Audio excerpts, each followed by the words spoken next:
আশা করছি আজকের এপিসোড আপনাদের অনেক ভালো লাগবে। বেশি কথা না বলে সবার আগে চলে যাব আজকের প্রথম ঘটনায়। এখন যে ঘটনাটি আপনাদের সাথে শেয়ার করব, এই ঘটনাটি যিনি পাঠিয়েছেন তার নাম হচ্ছে Zeeshan. Zeeshan Faridpur police lines school and কলেজে একাদশ শ্রেণীতে অধ্যয়নরত রয়েছেন। ওনার মূল বাড়ি মাদারীপুর জেলার শিবচর উপজেলায়। 2018 সালে উনি যখন মাদারীপুরে থাকতেন তখন ওনার এক ক্লাস ফ্রেন্ড ছিল, তার নাম হচ্ছে শাহিন। এই শাহিনের সাথে একটি ঘটনা ঘটে, তবে ঘটনাটা কিন্তু বেশি দিন আগে ঘটেনি, মাত্র কিছুদিন আগে ঘটেছে। জানুয়ারি মাসের 23 তারিখ রাত্রে, মানে এই 2024 সালের জানুয়ারি মাসের 23 তারিখে। তো এই যে শাহিন, যিনি ওই বাজারে, মানে তাদের যে গ্রামের যে বাজার, ওই বাজারে ওদের একটা স্টিলের দোকান ছিল। তো ও লেখাপড়া খুব বেশি দূর করেনি, লেখাপড়া বন্ধ করে দিয়েছিল আর দোকানেই বসতো, মানে ব্যবসা বাণিজ্য শিখছিল। রাতের বেলা এই শাহিন আর ওর বাবা একসাথে দোকানদারি করে বাড়িতে ফেরত আসতেন। তো যেদিন ঘটনা ঘটেছিল ওই দিন আবার শাহিনের শরীর বেশি ভালো না থাকায় চিন্তা করে যে বাড়ি চলে যাই। তোর বাবা বলে তুই বাড়ি চলে যা, আমি পরে আসবো দোকান বন্ধ করে। ওদের বাড়ি আর দোকান এর দূরত্ব কিন্তু সর্বোচ্চ 1.5 কিলোমিটার হবে। রাত তখন 10টা বাজে। তো ও বাড়ির উদ্দেশ্যে রওনা দিয়েছে। তো বলে রাখা ভালো, বাড়ির পথে ছিল একটা বাগান, আর ওই বাগানের মধ্যে বাঁশঝাড়ও ছিল। তো এই বাঁশঝাড়ের একটু সামনে ডান দিকে কবরস্থান, আর তার সামনে একটা মাঝারি সাইজের মাঠ, তারপর খালি রাস্তা।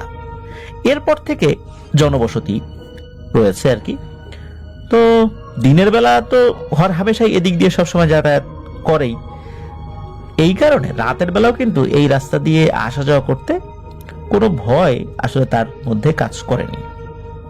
সময়টা ছিল শীতের রাত, জানুয়ারি মাস তো বাংলাদেশে শীত থাকে খুব।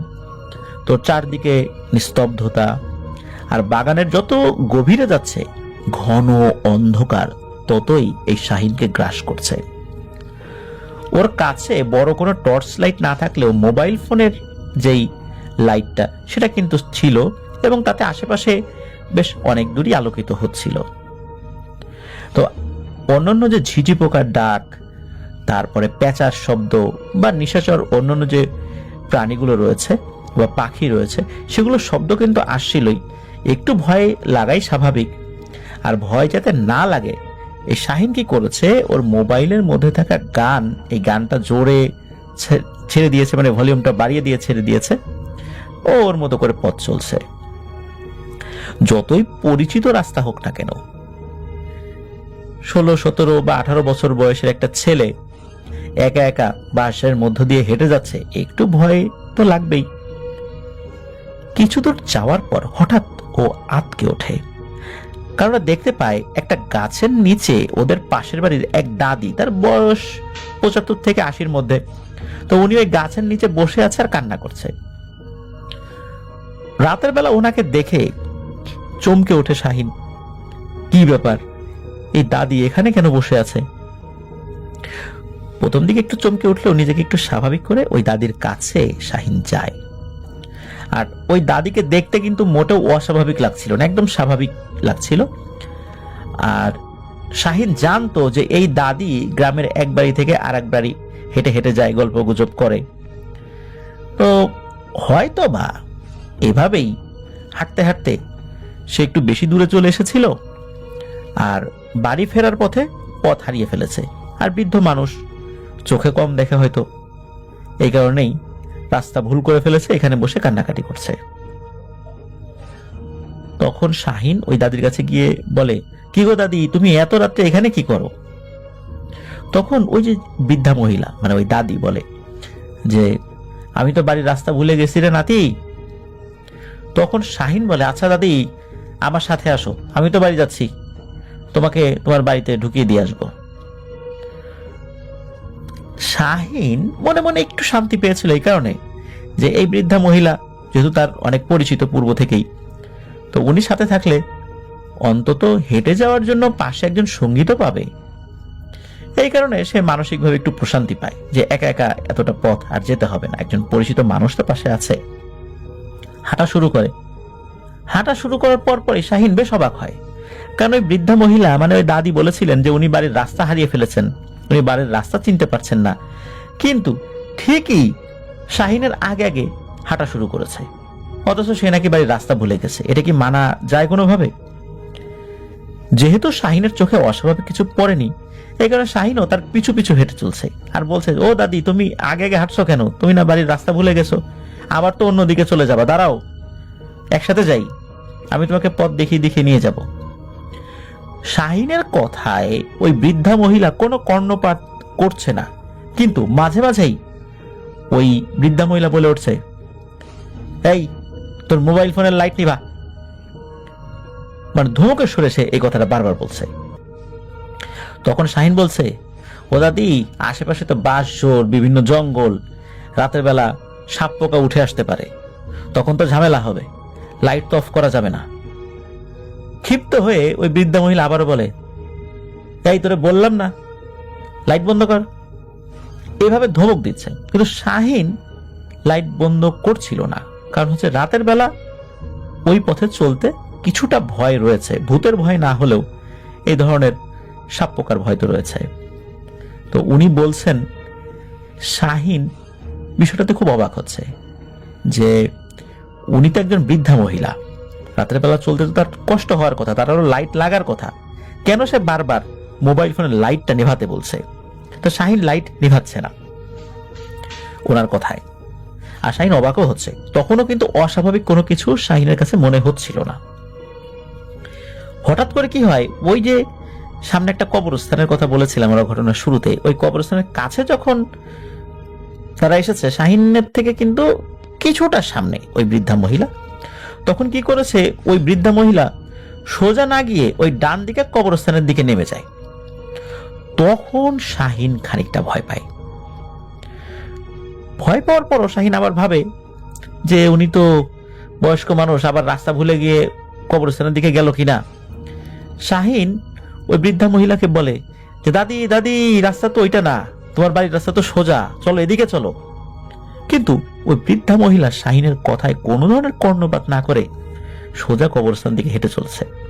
শাহিন চিন্তা করে, এই দাদি মনে হয় এখন কানেও কম শোনা শুরু করেছে, এই কারণেই এতবার ডাকার পরও সে শুনতে পাচ্ছে না। তো শাহিন কি করছে, ভয় না পেয়ে ওনার পিছনে পিছনে যায় ওনাকে থামাতে। ততক্ষণও কিন্তু ওই বৃদ্ধা মহিলা কবরস্থানের মধ্যে ঢুকে পড়েছে। তো শাহিন তাকে খোঁজার জন্য কবরস্থানেও ঢোকে। একটু সামনে যাওয়ার পরই শাহিন যা দেখে, তা দেখে নিজেকে আর সামলাতে পারে না। ও দেখে যে ওই যে বৃদ্ধা মহিলা যিনি স্বামী, সে কিন্তু আরো 5-6 বছর আগেই মারা গিয়েছিল এবং তাকে এই শাহিন চিনত।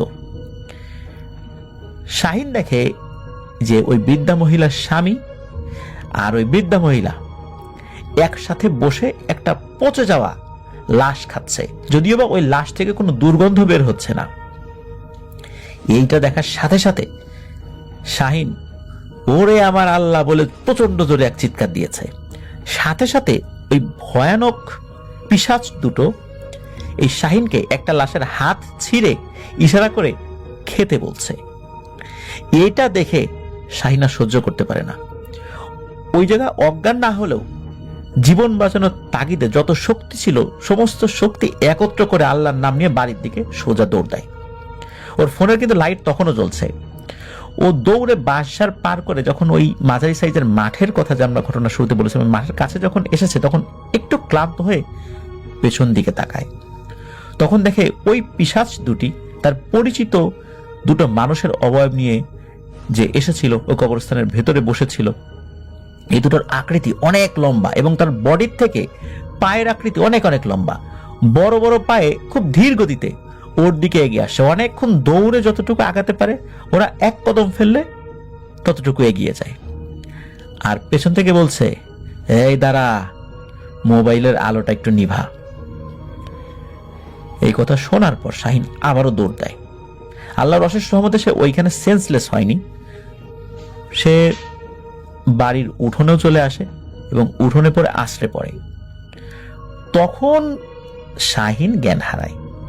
প্রতিমধ্যে কোথাও জ্ঞান হারায়নি।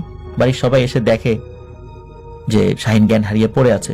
ধপাস করে পড়েছিল, এই শব্দেই বের হয়ে এসেছিল।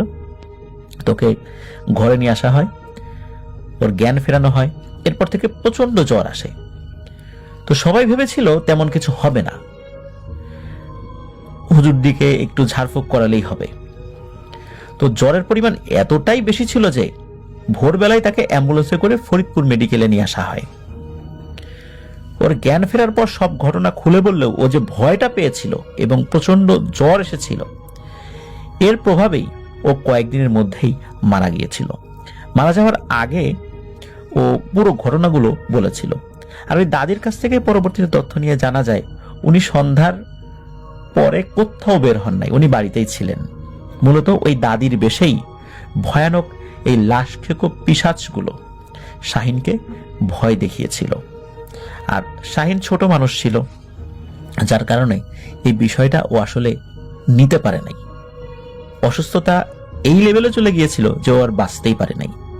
আল্লাহ শাহিনের ভুল ত্রুটি ক্ষমা করে তাকে জান্নাতুল ফেরদৌসের মেহমান হিসেবে কবুল করুন, আমরা এই দোয়াই করব। প্রিয় লিসেনার্স, এমন ঘটনা যেন কোনো পরিবারে না ঘটে, কারোর সাথে না ঘটে, আমরা এটাই চাই।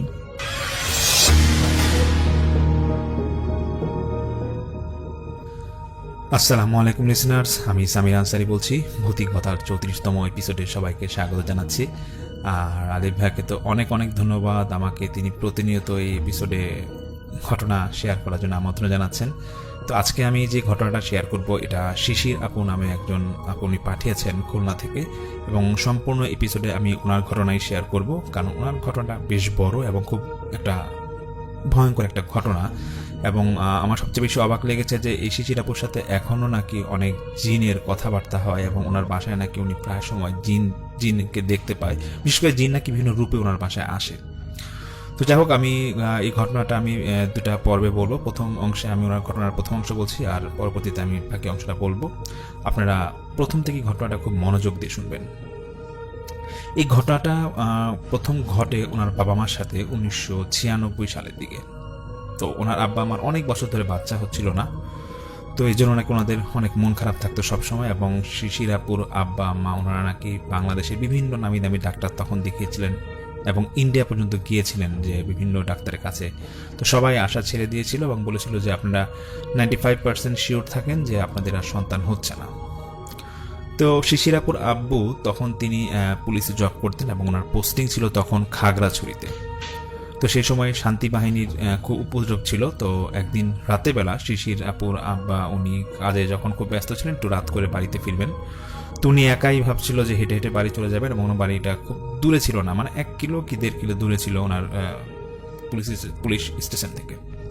যাই হোক, তো উনি বের হয়ে যান ওনার কর্মস্থল থেকে। তো হাঁটতে হাঁটতে উনি যখন একটু অন্ধকার একটা ঝোপঝাড়ের মাঝখান দিয়ে একটু শর্টকাট রাস্তায় যাচ্ছিলেন, তখন শিশির আপন আপু উনি ফিল করতেছে যে সাপের ফনা তুললে যেরকম আওয়াজ হয় সেরকম আওয়াজ আসতেছে। এবং উনি ভাবে যে শান্তি বাহিনীর কেউ আবার ওনাকে ফলো করছে নাকি। উনি ওনার অস্ত্রটা প্রায় পকেট থেকে বের করে রাখছিল, যে মানে দেখা মাত্রই গুলি করবে এরকম।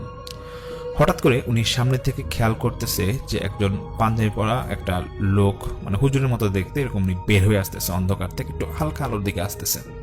এটা দেখা মাত্রই শিশিরাপুর আব্বু উনি অস্ত্র তাক করে মানে গুলি করবেন এমন একটা অবস্থা। তো সেই লোকটা নর্মালি বলতেছে, মানে সেই হুজুরটা শিশিরাপুর আব্বুকে নর্মালি বলতেছে যে তোর তো সন্তান হয় না, তুই তো অনেক কষ্টে আসিস, তো যেহেতু তোর এত কষ্ট, তো তুই এক কাজ কর, তোকে আমি এটার একটা সমস্যার সমাধান করে দিচ্ছি। তো এটা বলা মাত্রই নাকি শিশিরাপুর আব্বু বলতেছে যে আমার সন্তান হয় না, আপনি জানেন কিভাবে? তখন সেই হুজুরটা বলতেছে যে যেভাবেই জানি, তোর একটা সমাধান হবে, তুই চিন্তা করবি না, আর আমি তোর ভালোই চাই, তোর মঙ্গল চাই, তোর খারাপ কিছু চাই না। তখন সেই হুজুরটা একটা খেজুর এবং একটা পানির বোতল দেয়, উনি পকেট থেকে নাকি একটা পানির বোতল, এই দুটা জিনিস, খেজুর আর পানির বোতল, এটা শিশিরাপুর আব্বুকে দেয় এবং দিয়ে বলতেছে যে এই পানিটা তুই নে, তোর স্ত্রীকে খাওয়াবি, এবং এই পানি দিয়ে যাতে তোর স্ত্রী গোসল করে, এবং এই খেজুরটা তুই অর্ধেক খাবি এবং তোর স্ত্রীকে অর্ধেক খাওয়াবি, দেখবি তোদের সন্তান হয়ে যাবে। তো এটা বলার পর মানে শিশিরাপুর আব্বু নাকি এটা মানে হাতে তো নিচে উনি, তারপর পুরো হতভম্ব হয়ে আছে, এত রাতে আমি কি দেখতেছি, উল্টাপাল্টা দেখতেছি না ভালো কিছু না খারাপ কিছু, কিছুই নাকি উনি বুঝতে পারতেছিল না। তো তখন তিনি মানে দেখতেছে যে মানে উনি যে কিছু বলবে লোকটাকে, এটা বলার শক্তিটা ওনার নাকি ছিল না। দেখতেছে লোকটা নাকি হেঁটে চলে যাচ্ছিল এবং চলে যাচ্ছে, যে পরে আর পাইলই না লোকটাকে। তো শিশিরা পুরো আব্বু কিছুক্ষণ পর উনি ওনার বাসায় আসেন এবং আসার পর ওনার স্ত্রীকে পুরোটা ঘটনা বলে এবং বলতেছে একটা এরকম হুজুর দিছে খেজুর আর পানি, এই যে কাজগুলো করতে বলছে এটা বলে আর কি। তো এটা বলে উনি ঘুমাইতে যাবে, আর তখন ওনার স্ত্রীকে বলতেছে যে এগুলো সব ভুয়া ঘটনা, এগুলো ফালাই দিও, এগুলো উল্টাপাল্টা কে নাকি দিয়ে গেছে, এগুলো খায়ও না। তো পরদিন সকালে উনি তো ওনার কর্মস্থলে চলে যান এবং শিশিরাপুর আম্মু উনি নাকি এই খেজুরটা অর্ধেক খান এবং পানিটা অল্প একটু খান এবং বাকিটা অন্য পানির সাথে মিক্সড করে গোসল করে ফেলেন এবং বাকি খেজুরটা তিনি ওনার হাজবেন্ডকে মানে কোনো একটা খাবারের সাথে মিশিয়ে খাওয়ায়। তো এটা খাওয়ার ঠিক কয়েক মাস পর শিশিরাপু ওনার মায়ের গর্ভে এসে পড়েন এবং ওনার যখন শিশিরাপুর আম্মু যখন আস্তে আস্তে ওনার ডেলিভারির সময় হচ্ছিল, প্রায় 4-5 মাস হয়ে গেছে, তখন নাকি উনি ওনার হাজবেন্ডকে পুরোটা ঘটনা বলে যে দেখো সে খেজুর আর পানি কিন্তু আমি খাইছিলাম এবং খেজুরটা আমি তোমাকে লুকায় খাওয়াইছিলাম, যদিও তুমি এটা খাওয়ানোটা পছন্দ করো না। তখন ওনাদের সাথে একটু বেশ ওনারা শিশিরাপুর আব্বু বেশ একটু রাগারাগি করে ওনার স্ত্রীর সাথে যে কেন এগুলো খাওয়াইতে গেলা, এগুলো বিশ্বাস করা ঠিক না। যাই হোক, তো একটা কথা বলে রাখা ভালো যে শিশিরাপুর আম্মু নাকি ওই যখন উনি পেটে আসে, শিশিরাপুর যখন পেটে আসে তখন নাকি প্রায় সময় ফিল করতো যে ওনাদের ঘরের আশেপাশে মানে সাপের ফনা তুলে যেরকম আওয়াজ, এরকম আওয়াজের সাউন্ড পেত উনি, এবং উনি মানে নিজের চোখে নাকি অনেক সময় সাপ এরকম দেখেছে ওনাদের বাড়ির আশেপাশে, মানে খাগড়াছড়িতে যেখানে থাকতো। যাই হোক, এই ঘটনাগুলো যখন উনি ওনার হাজব্যান্ডকে বলে তো ওনার হাজব্যান্ড বলে যে দেখো তুমি যেহেতু অসুস্থ এবং তোমার যেহেতু সামনে ডেলিভারি হবে, তুমি এক কাজ করো, তুমি তোমাদের বাড়ি চলে যাও, আমি তো এখানে কাজ করি, আমি সময় মতো এসে পড়বো। তখন শিশিরাপুর আম্মু ওনার দেশের বাড়ি নড়াইলে চলে যান এবং নড়াইলে তিনি ওনার ভাই এবং মায়ের সাথে থাকা শুরু করেন। তো এরকম নড়াইলেও নাকি সেম উনি এরকম মাঝে মাঝে আমার বাড়ির আশেপাশে সাপ দেখতো এবং সাপের ফনা তুলে যেরকম আওয়াজ হয় এরকম নাকি উনি মানে আওয়াজ শুনতো। এটা উনি কাউকে এরকম বলতো না, শুধু ওনার স্বামীকে বলতো আর ওনার মাকে মাঝে মাঝে বলতো, কিন্তু এরকম কেউ কথাগুলো বিশ্বাস করতো না। তো যেদিন শিশিরাপু মানে জন্ম হবে, মানে ওনার মায়ের নাকি ওনার জন্ম হয়েছে, শিশিরাপুর জন্ম হয়েছিল রাত 12টার দিকে। তো সেদিন ঠিক আগের বেলা 3টার দিকে ওনার মায়ের মানে প্রসব বেদনা ওঠে। তো ওনার ফ্যামিলি মানে শিশিরাপুর নানি ওনার নাকি আগে থেকে একজন দায় ঠিক করে রেখেছিল, যেহেতু ওনাদের বাড়িটা ছিল সম্পূর্ণ গজপা গ্রামে। তো ওনার যেহেতু এরকম হঠাৎ করে মানে পেন উঠে এর জন্য অপারেশন করা মানে দায় দিয়ে ডেলিভারি করা লাগবে। তো যেই দায় ওনাদের বাড়ির পাশেই থাকতো, সেই দায় আবার সেদিন কোনো একটা কাজে অন্য গ্রামে গিয়েছিল বেড়াতে। তো এদের মধ্যে এখন ওনারা ঠিক করে যে কীভাবে ঢাকায় বা মানে নড়াইলে যে সদরে হসপিটালে নিয়ে যাওয়া লাগবে, এরকম ওরা চিন্তায় পড়ে যায়, মানে শিশিরাপুর মামারা চিন্তায় পড়ে যায়। তো ঠিক মাগরিবের নামাজের পর এসার ঠিক আগ মুহূর্তে ওনাদের দুঃসম্পর্কের এক চাচি আসে, মানে শিশিরাপুর আম্মার দুঃসম্পর্কের এক চাচি আসে।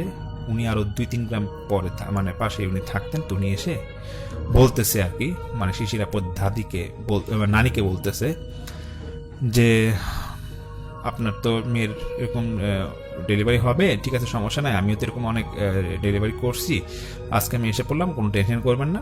তখন সেই ওনার নানি বলতেছে, মানে শিশিরাপুর নানি বলতেছে যে আপনি সংবাদ কীভাবে পাইলেন? বলতেছে পাইছি, যেভাবে পারো পাইছি, সমস্যা নাই, তুমি মানে ওই যেসব জিনিসপত্র লাগে মানে ঘরে ডেলিভারি করার জন্য এইসব জিনিসপত্র মানে তৈরি করতে বলে। তো ঠিক রাতে এরকম 10টার পরে তখন নাকি ওরা এরকম কাজ মানে ওই মানে ডেলিভারির জন্য সব জিনিসপত্র নিয়ে এবং কাজ শুরু করে এবং ঠিক রাত্রে 9:30-12টার দিকে গিয়ে শিশিরাপুর জন্ম হয়। তো জন্ম হওয়ার পর উনি মোটামুটি আল্লাহ দিকে সুস্থই ছিলেন। তো যেটা ঘটনাটা ঘটে, সেই চাচি মানে শিশিরাপুর আম্মার সেই চাচি উনি বলতেছে শিশিরাপুর মাকে বলতেছে, দেখ বাবা অনেক রাত হয়ে গেছে, আমি তো বাড়ি যাওয়া লাগবে। তো তখন ওই ওনার মামারা শিশিরাপুর মামারা বলতেছে যে থাক চাচি, আপনি এক কাজ করেন, আপনি কালকে সকালে যান। বলতেছে না, সকালে অনেক কাজ আছে, তোদেরকেও আসতে হবে, আমাকে এখন রাতে বাড়ি পৌঁছায় দে। তো ওনার শিশিরাপুর 2জন মামা যারা ছিল, তো ওনারা সেই চাচিকে নাকি মানে রাস্তায় মানে ওনার বাড়ি পৌঁছায় দিবে। তো ওনার নাকি কোনো রকম 1টা গ্রাম পার হয়েছে, তখন সেই চাচি বলতেছে যে আমার বাড়ি পর্যন্ত তোদের আসা লাগবে না, তোদেরকে কালকে সকালে এমনি আমার বাসায় আসতে হবে, কিছু কাজ আছে। তখন সেই মামারা বলতেছে যে কেন, কি কাজ? এটা সকালে বুঝতে পারবি, আজকে আর তোদের আসা লাগবে না, আমি অন্ধকারে আমার তোদের টেনশন করা লাগবে না, আমার হাতে হারিকেন আছে, আমি হারিকেনে যেতে পারবো। তখন তো সেই চাচি চলে যায় আর ওনার শিশিরাপুর মামারা ওনারা বাসায় এসে পড়ে। সবচেয়ে মানে কি বলবো, এটা একটা ভয়ানক ঘটনা হচ্ছে এটা যে পরের দিন সকালবেলা সেই চাচির বাসা থেকে সংবাদ আসে যে উনি তো মারা গেছে, জোহরের সময় ওনার জানাজা হবে, তো আপনারা বাড়ি থেকে কারা কারা আসবেন একটু এসে পড়লেন। তখন তো সবাই হতভম্ব যে রাত্রেবেলা উনি মানে একটু ডেলিভারি করে গেল, মারা গেছে, মানে কখন মারা গেছে। বলতেছে যে কালকে মাগরিবের ঠিক আগ মুহূর্তে সেই চাচি নাকি মারা গেছে, এবং ওনার যে ওনাদেরই কোন আত্মীয় এসে বলে গেছে এটা, এবং ওনারা শিশিরাপুর মা, নানি এবং মামা যারা বাসায় ছিল সবাই নাকি হতভম্ব হয়ে গেছে। যেটা কি বলতেছে, যে মহিলা রাত্রেবেলা আমাদের ঘরে আসলো, আমরা নিজের আগে ওনাকে পৌঁছায় দিলাম অর্ধেক রাস্তা, এবং উনি ডেলিভারি বন্ধ করলো শিশিরের, সে কীভাবে সন্ধ্যার আগে মারা যায়? কারণ সে তো রাত্রে 12টা-1টা পর্যন্ত আমাদের এখানে ছিল। তখন এটা এতটাই ওরা হতভম্ব হয়ে যায়, এটা সলিউশন নাকি তারা কখনো পায় না, যেটা উত্তরটাই তারা পায় না যে কীভাবে এটা সম্ভব হইল। যাই হোক, তারপর এরকম নাকি আস্তে আস্তে এরকম প্রায় সময় নাকি শিশিরাপুর আম্মা, উনি একজন বয়স্ক মহিলাকে এরকম প্রায় স্বপ্ন দেখতেন, এবং তারপর নাকি শিশিরাপুর আস্তে আস্তে বড় হতে থাকে। কিন্তু একটা ঘটনা সেটা হচ্ছে যে শিশিরাপুর আম্মা নাকি তারপরও নাকি প্রায় সময় এরকম সাপের ফোনা তুলে যেরকম আওয়াজ হতো, সে আওয়াজগুলো নাকি প্রায় সময় পেত। তো এটা ছিল ঘটনার।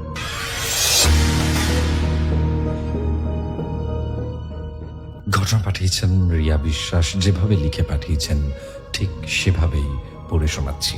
হ্যালো গৌরবদা, আমি রিয়া বিশ্বাস, কাঁচরাপাড়া স্টেশনের ধানকল নামক একটি জায়গায় থাকি। আমি প্রেতকথার একজন অন্ধভক্ত। আমি 34 নম্বর এপিসোড থেকে তোমার এই চ্যানেলের খবর পাই, আর আজ পর্যন্ত এমন কোনো এপিসোড নেই যেটা আমি মিস করছি। আমি যদি ঘটনা গুছিয়ে লিখতে না পারি, তাই আগেই বলছি, কিছু ভুল থাকলে ক্ষমা করে দিও তোমার এই বোনকে। এবার ঘটনায় আসি।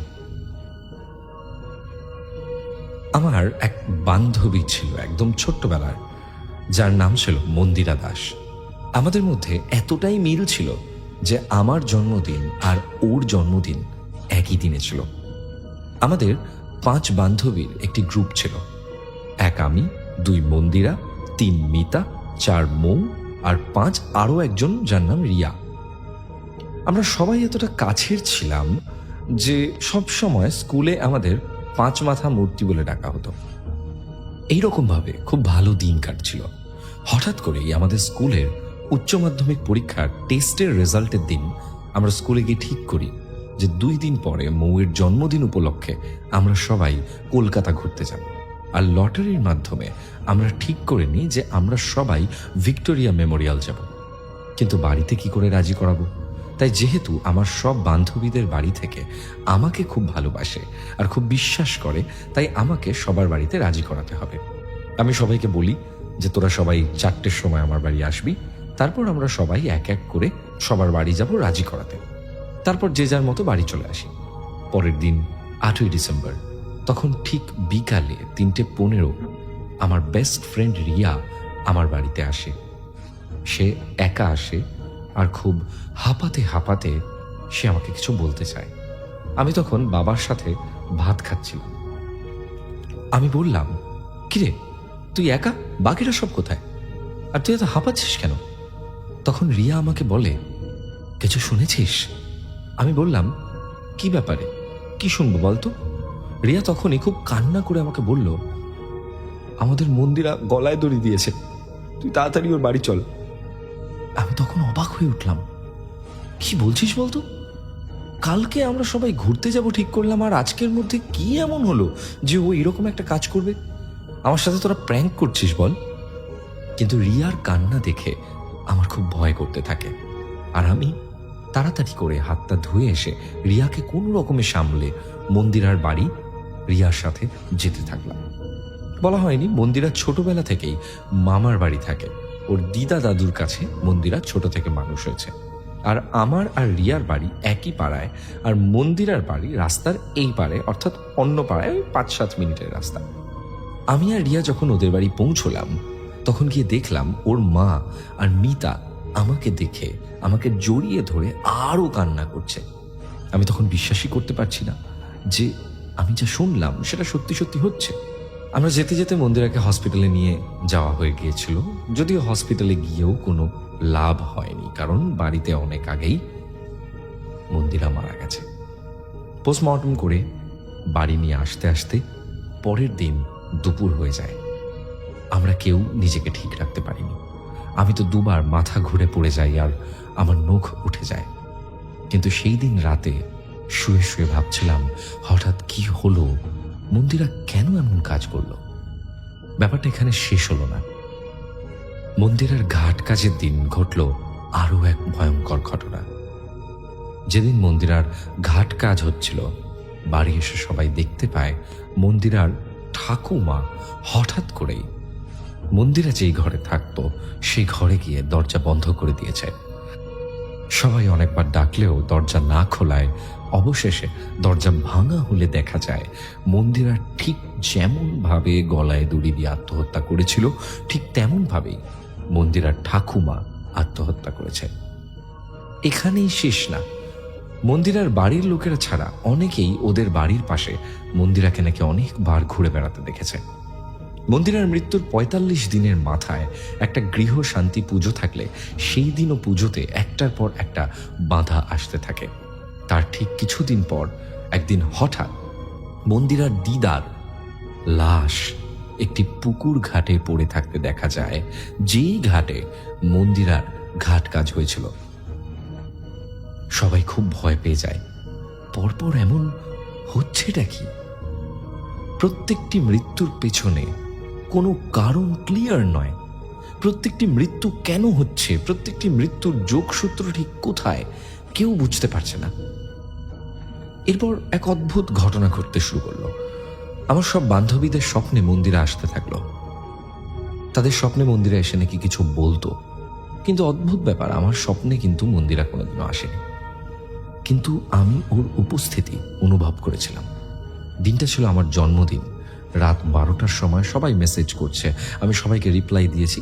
তারপর ফোনটা সুইচ অফ করে রেখে ঘুমোতে যাব, তখন হঠাৎ করে মনে হলো কেউ যেন আমাকে আমার নাম ধরে ডাকছে। আমি ঘরে একা ঘুমোই, তাই প্রথমে ভাবলাম আমার মনের ভুল, কিন্তু আরো দুবার ডাকবার পর আমার একটু ভয় করতে লাগে, কারণ গলার আওয়াজটা পুরো মন্দিরার মতো। আমি উঠে বসে আছি, তখন আমি অনুভব করলাম কেউ আমার কানের পাশে ফিস ফিস করে বলল, শুভ জন্মদিন রিয়া। আমি তখনই চোখ বন্ধ করে মাকে ডাকি এবং অজ্ঞান হয়ে যাই। পরের 3 দিন আমার খুব শরীর খারাপ ছিল। এছাড়া আমি একদিন রাতে ঘরে শুয়ে আছি, হঠাৎ একটি ছায়া মূর্তি আমার মাথার পাশে বসে আমার মাথায় হাত বুলিয়ে দিতে লাগলো। তারপর একদিন আমার মা আমাকে একটি ঠাকুর বাড়িতে নিয়ে যায়, যেখানে গিয়ে আমি জানতে পারি যে আমি সেই দিন ঠিক আওয়াজ শুনতে পেয়েছি, ওইটা মন্দিরারই আওয়াজ ছিল, আর ওই ছায়ামূর্তি আর অন্য কারো না, মন্দিরারই ছিল। আমাকে বলা হয় যে মন্দিরা আমাকে খুব ভালোবাসে, তাই আমাকে দেখতে এসেছিল। তারপর আমাকে একটি মাদুলি দিয়ে আমার গা বন্ধ করে দেওয়া হয়। যদিও সেদিনের পর থেকে আমার সাথে আর কোনো কিছুই অস্বাভাবিক হয়নি। অবশেষে ওর বাড়ির লোকেরা গয়া গিয়ে পিণ্ডদান করে আসলে সমস্যার সমাধান হয়। সত্যি আমার জীবনে আমি মন্দিরাকে অনেক মিস করি, কারণ মন্দিরাকে খুব ভালোবেসেছি। ভগবানের কাছে এটাই চাই, ও যেন খুব ভালো থাকে। জানি না কতটা গুছিয়ে লিখতে পারলাম, ভালো লাগলে পড়ে শুনিও। যদিও এখানে কিন্তু একটা ঘটনার কোনো উত্তর আজও আমাদের কারোর কাছে নেই, যে এই পরপর 3টি মৃত্যুর পেছনে স্পেসিফিক কারণটা কি, এবং 3টি মৃত্যুর মধ্যে যোগসূত্র ঠিক কোন জায়গায়। তো আপনারা যদি বুঝে থাকেন কিছু, বা আপনাদের যদি মাথায় কিছু আসে, তাহলে অবশ্যই আপনারা কিন্তু কমেন্ট সেকশনটা ব্যবহার করতে পারেন। কমেন্ট সেকশনে গিয়ে কমেন্ট করে নিজেদের ওপিনিয়ন রাখতে পারেন যে আপনাদের কি মনে হয় এই 3টি মৃত্যুর মধ্যে যোগসূত্র কি হতে পারে, কেন এই 3টে মৃত্যু পরপর একটা ফ্যামিলিতে আসলো। সেই ফ্যামিলিতে কি কোনো কুনজর পড়েছিল, নাকি সেই ফ্যামিলির ওপর কেউ কালো জাদু করেছিল? এখানে দেখার বিষয় আছে, মন্দিরা পসিবলি ফ্যামিলির সব থেকে ছোট মেম্বার ছিলেন, এবং অন্যদিকে মন্দিরার দিদা এবং ঠাকুমা দুইজনেরই মৃতদেহ পাওয়া যায়, দুজনেই কিন্তু সব থেকে বয়োজ্যেষ্ঠ। তো কোনোভাবে কি এই মৃত্যুগুলোর মধ্যে কোনো যোগসূত্র স্থাপন করা যায়? যদিও আমরা পুরো ঘটনা জানি না ফ্যামিলির, যদি আমরা সেই ফ্যামিলির ঘটনা আরও ডিটেলসে জানতে পারি, মেবি হয়তো আমরা এই ঘটনার একটা যোগসূত্র খুঁজে পাবো পরবর্তীকালে। যাই হোক, রিয়া বাকিটা শেষ করেছে যেইভাবে, যে আমার টাইপ করতে করতে চোখে জল চলে এসেছে। আমাদের প্রেত কথা ঘটনা শোনানো হয়, তা আমার জীবনের একটা ছোট্ট ঘটনা, তাই শেয়ার করলাম। তুমি একটু গুছিয়ে নিও দাদা, আবারও কিছু ঘটনা পাঠাবো, উৎসাহ পেলে আবারও লিখবো।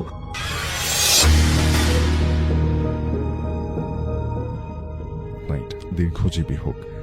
ঘটনাটি আমাদেরকে পাঠিয়েছেন রেদওয়ান সালেহিন, ঢাকা যাত্রাবাড়ি থেকে। অনেক অনেক ধন্যবাদ রেদওয়ান সালেহিন সহ যারা যারা ঘটনা পাঠাচ্ছেন সবাইকে। ঘটনা পাঠানোর জন্য ইমেল অ্যাড্রেসটা হচ্ছে ভূত964@gmail.com এই ঠিকানায়, অথবা আমাদের ফেসবুক পেজ ভূত নাইট কিংবা আর যে শাফিন, যে কোনো একটা ফেসবুক পেজে আপনি আমাদেরকে আপনার ঘটনাগুলো পাঠাতে পারবেন। ফেসবুক লাইভ অডিও স্ট্রিমিংয়ে যারা যুক্ত হয়ে আছেন, অবশ্যই লাইভ অডিও স্ট্রিমিংটি শেয়ার করে দেওয়ার অনুরোধ করব, যাতে করে আরও বেশি মানুষের কাছে আমরা পৌঁছে যাই এবং সেখান থেকে আরও বেশি ঘটনা আমরা পেতে পারি। আপনারা কেউ রুকাইয়া দেখেছেন কিনা, যেটার মাধ্যমে আসলে জিন যেই মানুষের দেহে আসর করে সেই দেহে হাজির করানো হয় এবং তখন মানুষ বেশ অন্য রকমের একটা কণ্ঠে কথা বলে, যার কণ্ঠ একেবারে বিশেষ করে যদি এমনটা হয় যে কোনো শিশু, সে নারী হতে পারে, পুরুষ হতে পারে, ছেলে হতে পারে, মেয়ে হতে পারে, তো যে কোনো মানুষ কিংবা যে কোনো বাচ্চা যখন পজেসড হয়, অর্থাৎ আসর করানো হয়, এরপরে যখন তার ভেতরে সেই অশরীরীকে হাজির করানো হয়, তখন তার কথা বলার যে কণ্ঠটা থাকে সেটা মূলত জিনের কণ্ঠ। আমরা জিনদেরকে কোনো সময়ই আসলে দেখতে পাই না। আমরা জানি ইসলাম ধর্মের মতো যেটা বলা হয় যে মানুষের চোখে একটা পর্দা দেয়া রয়েছে, অদৃশ্য একটা পর্দা, যেই পর্দাটার জন্য আমরা তাদেরকে দেখতে পারি না। আমরা যদি জিন জাতিকে দেখতে পারতাম তাহলে এমনটাও বলা হয় যে আসলে আমরা আসলে হাঁটতে পারতাম না, এত পরিমাণে জিন পৃথিবীতে আছে। কিন্তু সৌভাগ্যবশত আমরা আসলে তাদেরকে দেখতে পাই না এবং তাদের আকার আকৃতিও আমাদের মতো এতটা সুন্দর বা এতটা নিখুঁত বা নির্দিষ্ট নয়, একটু অন্যরকম। সেখানে আমি একটা ঘটনা শেয়ার করতে পারি আপনাদের সাথে, যে অনেকেই আসলে অনেকভাবে দেখে থাকেন, তো একেবারে মনে রাখাটা অনেকের ক্ষেত্রে অনেক কঠিন হয়ে থাকে। আমার একজন হাফেজ বড় ভাই ছিলেন, তিনি একটা ঘটনা শেয়ার করেছিলেন আমার সাথে। আমার ঠিক মনে পড়ছে না আমি ভূত নাইটে এটা শেয়ার করেছি কিনা, তবে আমি ঘটনাটা আপনাদের সাথে এখন বলতে পারি। তিনি এবং তার স্ত্রী ঢাকাতে একটা বহুতল ভবনে থাকেন, সবাই আমরা যেমনটা থাকি। তো তাদের বাসাটা ছিল 6th ফ্লোরে, আর পুরো বিল্ডিংটা 8 তলা। তো তার স্ত্রী বারান্দায় গিয়ে রাতের বেলাতে কোনো একটা কাজের জন্য, কোনো একটা কাপড় বা কোনো একটা কিছু শুকাতে দিতে বা যে কোনো একটা কিছু রাখতে বারান্দায় যান রাতের বেলা, এবং বারান্দায় গিয়ে সে অদ্ভুতভাবে দেখেন যে তার বারান্দা থেকে অনেক পরিমাণে চুল, মানে একটা মানুষের, একটা মেয়ের লম্বা চুল যেমনটা হয়ে থাকে সেরকম একটা লম্বা চুল তার বারান্দার গ্রিলের বাইরে, এবং বিশাল বড় চুল। তো এটা দেখে সে রীতিমতো অবাক যে এটা কিভাবে সম্ভব, এখানে আসলে চুল থেকে আসবে, একটা মানুষের চুল। আর মনে হচ্ছিল যে সেই চুল ওয়ালি বা যার মাথার চুল সে উপর দিকটাতে আছে, মানে উপর থেকে চুলটা নিচের দিকে ঝুলে আছে। তো এটা দেখার পরে স্বাভাবিকভাবে সে অনেকটা ঘাবড়ে যায়। সে মনে করেছে যে প্রথম তারা এমনটা ভাবেনি যে আসলে সেখানে কোনো অলৌকিক কিছু আছে, তারা ভেবেছে হয়তো কোনো দুর্ঘটনা কিনা, কোনো মানুষ কোনো কিছু করে ফেললো কিনা। তো এই ভেবে আসলে তিনি আমার সেই ভাইকে ডাকতেন। তো সে আসেন এবং সে আসার পরে সে সেটা দেখে কিছু একটা বুঝতে পারে।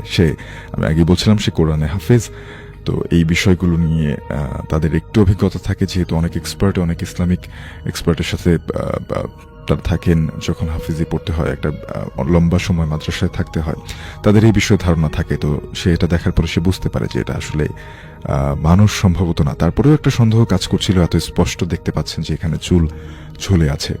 তো বেশ অনেকক্ষণ তারা আধা ঘন্টার মতো সেই বারান্দার গ্লাস লাগিয়ে দিয়ে ঘরের ভেতর থেকে দেখছিলেন যে চুলটা আসলে নড়ছে কিনা বা সেখান থেকে সরছে কিনা। তারা দেখলেন যে না, কোনো পরিবর্তন নেই, সেখানে সেভাবেই ঝুলে আছে। তখন তিনি ভাবলেন যে আসলে হয়তো এটা কোনো অশরীরী বা এরকম কোনো কিছু না, এটা হয়তো কোনো মানুষ।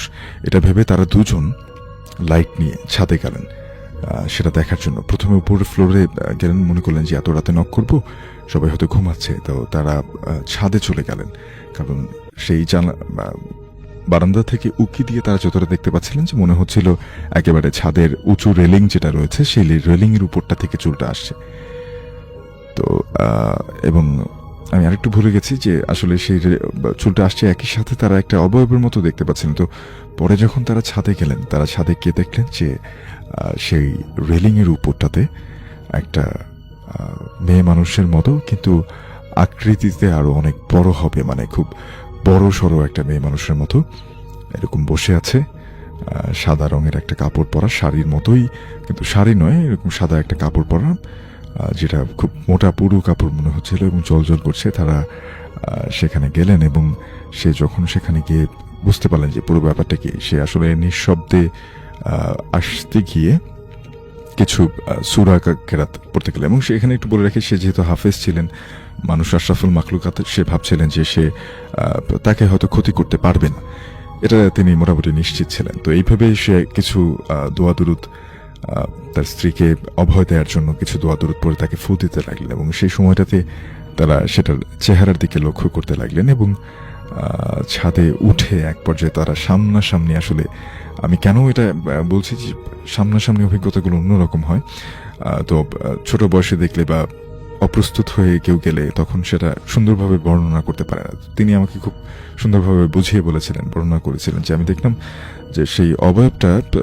ঠিক মানুষের মতো কিন্তু আবছা একটা চেহারা, অর্থাৎ নাক মুখ চোখ সব কিছুই আছে, কিন্তু কোনো কিছুই আসলে তার যথাস্থানে নেই। অর্থাৎ নাকটাকে তার মনে হচ্ছিল যে নাকটা মুভ করছে, তার মনে হচ্ছিল যে চোখগুলো মুভ করছে, মানে চোখের স্থান থেকে নড়াচড়া করছে, এরকম মুখটা মুভ করছে, মানে পুরো মুখটা তার কাছে মনে হচ্ছিল যে ভাসমান একটা মুখ। তো এই অবস্থা দেখে তারা আরও কিছু দোয়া দরুদ পড়ে এবং সেটা সেখানেই ছিল, সেটা সেখান থেকে সরে যায়নি বা তাদেরকে কোনো কিছু বলেনি বা কোনো রিয়াকশন করেনি, সেটা সেখানে বসেই ছিল। এরপরে তারা বাসায় চলে আসে এবং আর একটা লম্বা সময় পরে তারা আরও, যেটা বলেছিলেন যে আরও 2 ঘন্টার মতো সেটা ওখানেই ছিল। এবং এই 2 ঘন্টা পরে ফজরের আজান যখন দেয়, তারা আসলে ঘুমাতে পারছিলেন না, এত এক্সাইটমেন্ট কাজ করছিল। কারণ আসলে এরকম একটা অশরীরী দেখে সে কেউ ঘুমিয়ে যাবে সেটাও খুব স্বাভাবিক না। তো তারা ঘুমাতে পারেনি। পরে ফজরের সময়টাতে তারা বাইরে গিয়ে দেখলো যে না, সেখানে কোনো কিছু নেই। ছাদে গেলেন, ছাদে গিয়ে দেখলে যে ছাদটা মোটামুটি পরিষ্কার হয়েছে, সেখানে এখন আর সেরকম কোনো কিছু নেই। তো এখান থেকে একটা কথাই বলবো যে এ ধরনের পরিস্থিতির সম্মুখীন আসলে আপনি কখনোই প্রস্তুতি নিয়ে হবেন না, কিন্তু যখনই এরকম কিছু দেখবেন বা ফিল করতে পারবেন তখনই সাহস রাখবেন, মনে সাহস রাখতে হবে। কারণ আপনি যদি দুর্বল হয়ে পড়েন তখন সেই অশরীরই আপনাকে কাবু করে ফেলবে।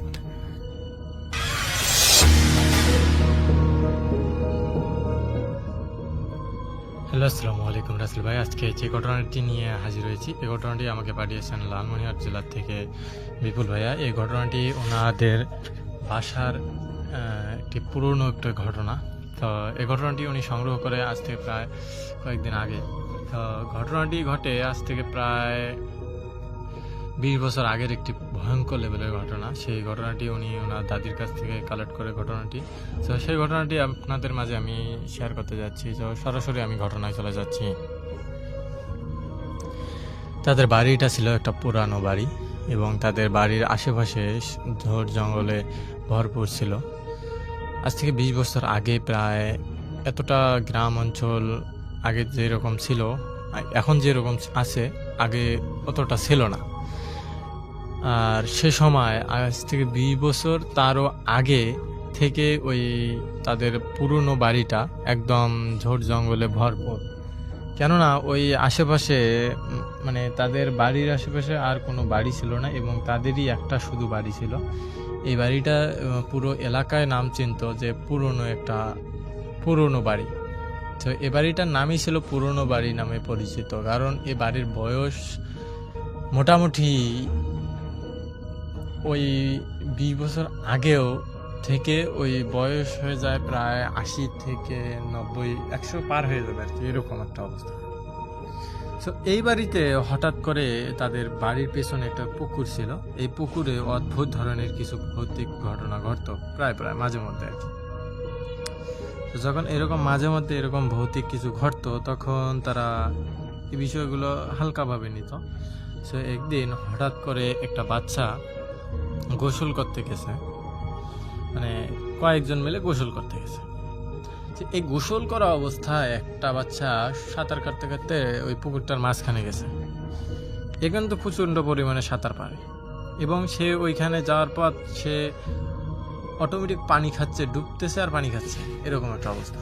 তো যখন পানি খাচ্ছে এরকম করে তখন সে আবার যখনই ভেসে ওঠে তখনই চিল্লা যে বাঁচাও বাঁচাও এরকম করে। তো তাদের সাথে যে আরও কয়েকটা বাচ্চা ছিল তারা সাহস পাচ্ছিল না যে তাকে নিয়ে যেতে। একটা বাচ্চা আবার কি করে, বুদ্ধি খাটিয়ে একটা বাচ্চা মানে পুকুর থেকে উঠে দৌড়ি যে ওর আব্বুকে বলে যে আপনার ছেলে এরকম এরকম হচ্ছে, পানি খাচ্ছে। ওর আব্বু জোরে আস্তে আস্তে ও একদম হালকা হয়ে গেছে, মানে পানি খাইতে খাইতে হালকা হয়ে গেছে। ওর আব্বু জোরে সাঁতার কেটে যে ওকে ধরছে। যখন উনি ধরছে ওকে, তখন মনে হচ্ছিল যে কেউ হয়তো ওকে নিচের দিকে টেনে ধরে রাখছে, মানে এরকম একটা অবস্থা। তো যখন নিচের দিকে টেনে ধরে রাখছে এরকম দেখতেছে, তখন উনি আর ওখানে মানে ছোড়া পড়া শুরু করছে পানিতে। উনি বুঝতে পারছে যে এখানে হয়তো কিছু একটা ওকে টেনে ধরছে। এটা বোঝার পর ওকে ওখান থেকে কোনোভাবে উঁচাই তোলার পর তাদের যে সাথী কয়েকজন ছিল তারা কিন্তু আগে থেকে উঁচাই উঠে গেছে। যখনই ওরকম থেকে একজন অবশ্য গেছিল তাকে বাজাইতে, কিন্তু ও পরে ভয় পেয়ে পিছিয়ে আসে। আর পরে ওকে পানি থেকে তোলার পর ও অজ্ঞান হয়ে যায় কিছুক্ষণ পরেই। মানে ওকে জ্ঞান ফেরার পর সে বলে যে আমি ওখানে যখন সাঁতার কাটতে গেছি, যাওয়ার পর আমার পাটা কে জানি টেনে ধরছে একটা হাত দিয়ে, এবং আমি প্রথমবার যখন হাতটা টেনে ধরছে তখন আমি নিজেই হাতটা ছাড়ানোর জন্য আমি ভাবছি যে আমার বন্ধুরা হয়তো কেউ নিচ দিয়ে এসে টেনে ধরছে, এটা ভাবছি। তো যখন এটা ভেবে আমি পিছন মানে ডুব দিছি, আবার নিজেই ডুব দিছি, ডুব দিয়ে হাতটাকে সরানোর জন্য যে চেষ্টা করব, যখন হাত দিছি আমি আর একটা হাত দিয়ে ওকে ধরছি, ওই হাতটা এতটা পরিমাণে ঠান্ডা, মানে বরফে মানে এতটা বরফ হয়ে গেছে হাতটা, এরকম একটা অবস্থা। আর হাতটার এই কোণু থেকে এরকম একটা অবস্থা, এই কোণু থেকে এই পর্যন্ত আর বাকি কোনো মানুষ ছিল না ওইখানে, শুধু একটা হাতেই আমার পাটা চেপে টেনে ধরছিল। আর আমি উঠতে পারতেছিলাম না, এরকম করে আমি নামতেছি উঠতেছি, মানে পানি থেকে উঠতেছে ঢুকতেছে, এরকম একটা অবস্থা। যখন এরকম অবস্থায় তখন উনি আবার বলে যে আর এই দিঘিতে নামা যাবে না, কারণ এখানে ভয়ঙ্কর কিছু ঘটতে পারে। তো সেদিনের পর থেকে আর কেউ ওইখানে গোসল করতে যায় না। সে একদিন ওই পুকুর ধারের পাশ দিয়ে আবার একটা রাস্তা, ওই পুকুর পাড়ে রাস্তা দিয়ে একজন খরচ নিয়ে আসতেছে। তার বয়স প্রায় মোটামুটি 20 বছর মতো এরকম হবে, মানে রাত্রিকালীন 7টা-8টা হবে এরকম সময়। তো টর্চ লাইট নিয়ে আস্তে আস্তে আসতেছে, আসা মানে কিছু দূর আসছে, মানে পুকুরের ধারে আসছে যখন, তখন উনি হঠাৎ করে দেখতে পায় যে কিছু দূর সামনে জঙ্গলের ভেতর দিয়ে একটা হাত মানে রাস্তার দিকে পড়ে আছে, আর বাকি হাতটা মনে হচ্ছে যে জঙ্গলের ভিতরে। মানে উনিও আবার ভাবছে যে একটা লাশ হয়তো কেউ ফালাই দিছে, এই হাতটা কেউ বাহিরে বের করছে আর বাকি লাশটা পেছনে আছে, এটা উনি ভাবছে। তো এটা ভেবে উনি সাহস করে আর কি যাইতেছে যে দেখবে ওটা কে ওখানে আর ওরকম করে আছে। ওনার কিন্তু ওই জায়গাটায় প্রচণ্ড লেভেলের ভয় লাগা শুরু করে। তো যখন রাসেল ভাই ওখানে প্রচণ্ড লেভেলের ভয় লাগা শুরু করছে এই পুরান বাড়ির সামনে, আর উনি এ বিষয়টা জানতেন যে এইখানে কিছু ভৌতিক কিছু ঘটতে পারে। তো উনি আবার ওইটা তখন ওনার সেন্সে ছিল না, যে মাথায় ছিল না যে উনি কি করবে। তো উনি আন্দাজ মতো গেছে, যাওয়ার পর উনি দেখতে পেল যে ওই হাতটা যে জঙ্গলের ভিতর দিয়ে গেছে, ওইখানে আর কোনো লাশ বা কিছুই ছিল না, শুধু একটা কাটা হাত, মানে একটা কাটা হাত এখানে পড়ে আছে। এটা দেখার পর ওনার গায়ের লোম একদম শিউরে উঠছে। ওঠার পর উনি আবার কি করছে, ওই হাতটাকে না টাচ করিয়ে উনি এমন জোরে সামনের দিকে দৌড় দিছে। আর যখনই দৌড়াচ্ছে ওনার মনে হচ্ছিল যে হাতটা ওনার ঘাড়ের দিকে কেউ হাত দিয়ে টেনে ধরতেছে ওনাকে, মানে এরকম একটা অবস্থা। আর প্রচণ্ড লেভেলের ঠান্ডা লাগতেছে, আর কেউ মনে হচ্ছে যে ওনার পিছনে পিছনে আসতেছে আর ডাকতেছে ও। এটা ভেবে উনি দৌড়াতে দৌড়াতে একটা সময় এই পুরান বাড়ি পেরিয়ে একটা নারকেল গাছ ছিল, এই নারকেল গাছের সামনে যে উনি অজ্ঞান হয়ে যায়, এরকম একটা অবস্থা। তো ওইখানে যে যখন অজ্ঞান হয়ে যায় তখন ওনার ভয়, এতটা পরিমাণের ভয়ে কাজ, মানে শরীরের অবস্থা খুবই খারাপ, শোচনীয়ভাবে খারাপ। কেননা ভয় এতটা পরিমাণের খারাপ জিনিস যেটা বলার বাইরে। উনি ভাবতেও পারে নাই যে এরকম একটা কিছু ঘটবে ওনার সাথে। তো যখন এরকম পরিস্থিতি তখন উনি দৌড়াতে দৌড়াতে ওই জায়গা পেরিয়ে যায় এবং আরেকজন ওই রাস্তা দিয়ে আসার সময় পরে ওই ছেলেটাকে ওইখানে পাওয়ার পর ওকে বাসায় নিয়ে যাওয়ার পর ওর জ্ঞান ফেরার পরে ওর সাথে সবাই কথা বলার পর ও যেটা বলে এই বিষয়টা শোনার পর ওই পুরান বাড়ির যে ওই বাড়ির মালিক ছিল যে সময় তিনি আবার বলেন যে এই পুকুর খনন করার সময় একটা হাত মানে কঙ্কালে হাত পাওয়া গেছিল, এরপর থেকে এরকম কিছু ঘটে, কিন্তু আমাদের বাড়ির কারোর সাথে এরকম কিছু ঘটে না। কিন্তু যদি বাইরের কেউ এই পুকুরের ধার দিয়ে যাওয়া আসা করে এবং মাঝে মধ্যে এরকম কিছু হয়, কারণ এই কারণটা হওয়ার একটাই কারণ ওইখানে নাকি একটা কবর ছিল নাকি এরকম করে বলে, যেটা তারা কবরের একটা পুরো লাশটাকেই ওইখানে পায়, তারপরে ওইটা পুকুর খনন করা হয়। তো এরপর থেকেই এইরকম ভৌতিক কিছু ঘটে এবং ওই বাড়ির মালিকের সাথেও এর আগে অনেক কিছুই ঘটতো, তারপরে কবিরাজি কিছু করার পর আর কি এরকম কিছু ঘটে নাই। আর পরবর্তীতে তারা কবিরাজি কাজ করার পর এই জিনিসগুলোকে নিয়ন্ত্রণে আনছে, আর ওইখানে যে একটা জিন ছিল এই জিনটাকে ওরা আর কি ওই জায়গাটা থেকে তাড়াতে সক্ষম হয়। তো এটাই ছিল বিপুল ভাইয়ের, রাসেল ভাই ঘটনা। তিনি ওনার দাদির সাথে সংগ্রহ করে, মানে ওনার দাদির কাছ থেকে সংগ্রহ করা একটি ভয়ঙ্কর লেভেলের ঘটনা। তো আমি জানি না ঘটনাটি আপনাদের কীরকম লাগলো, আমি আশা করি আপনাদের ঘটনাটি ভালো লাগেছে এবং এর পরবর্তীতে আরও সুন্দর এরকম বাছাই করে একটি ঘটনা আপনাদের মাঝে নিয়ে আসবো ইনশাআল্লাহ। আল্লাহ হাফেজ।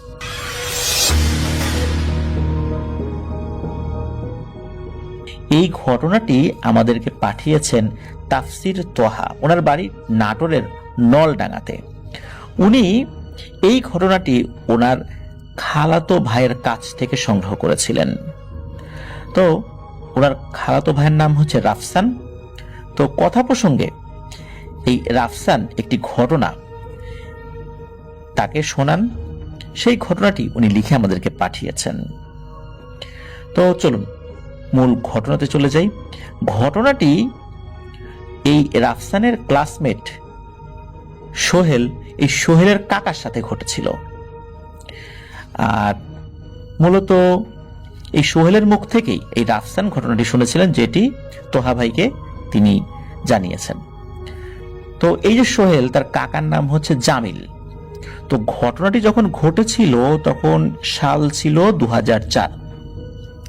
এই জামিল কাকা তখন সবেমাত্র ক্লাস 9-এ পড়তেন বা উঠেছেন আর কি।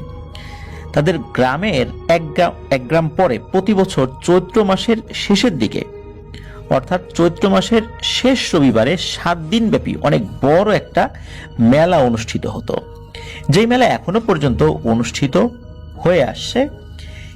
এই মেলার নাম চকলারুয়া, আর এটি হাতিয়ান্দ ইউনিয়নে অবস্থিত, যেটি নাটোরের সিংড়া উপজেলাতে।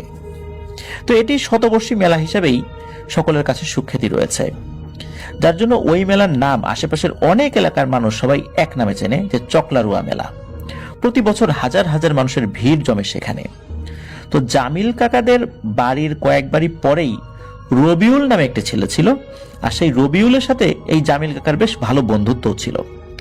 তারা দুজনই ছিল সমবয়সী, আর দুইজন একই ক্লাসে লেখাপড়া করতেন। তারা দুজন যেখানে যেতেন একসাথে ঘুরে বেড়াতেন, আড্ডা দিতেন।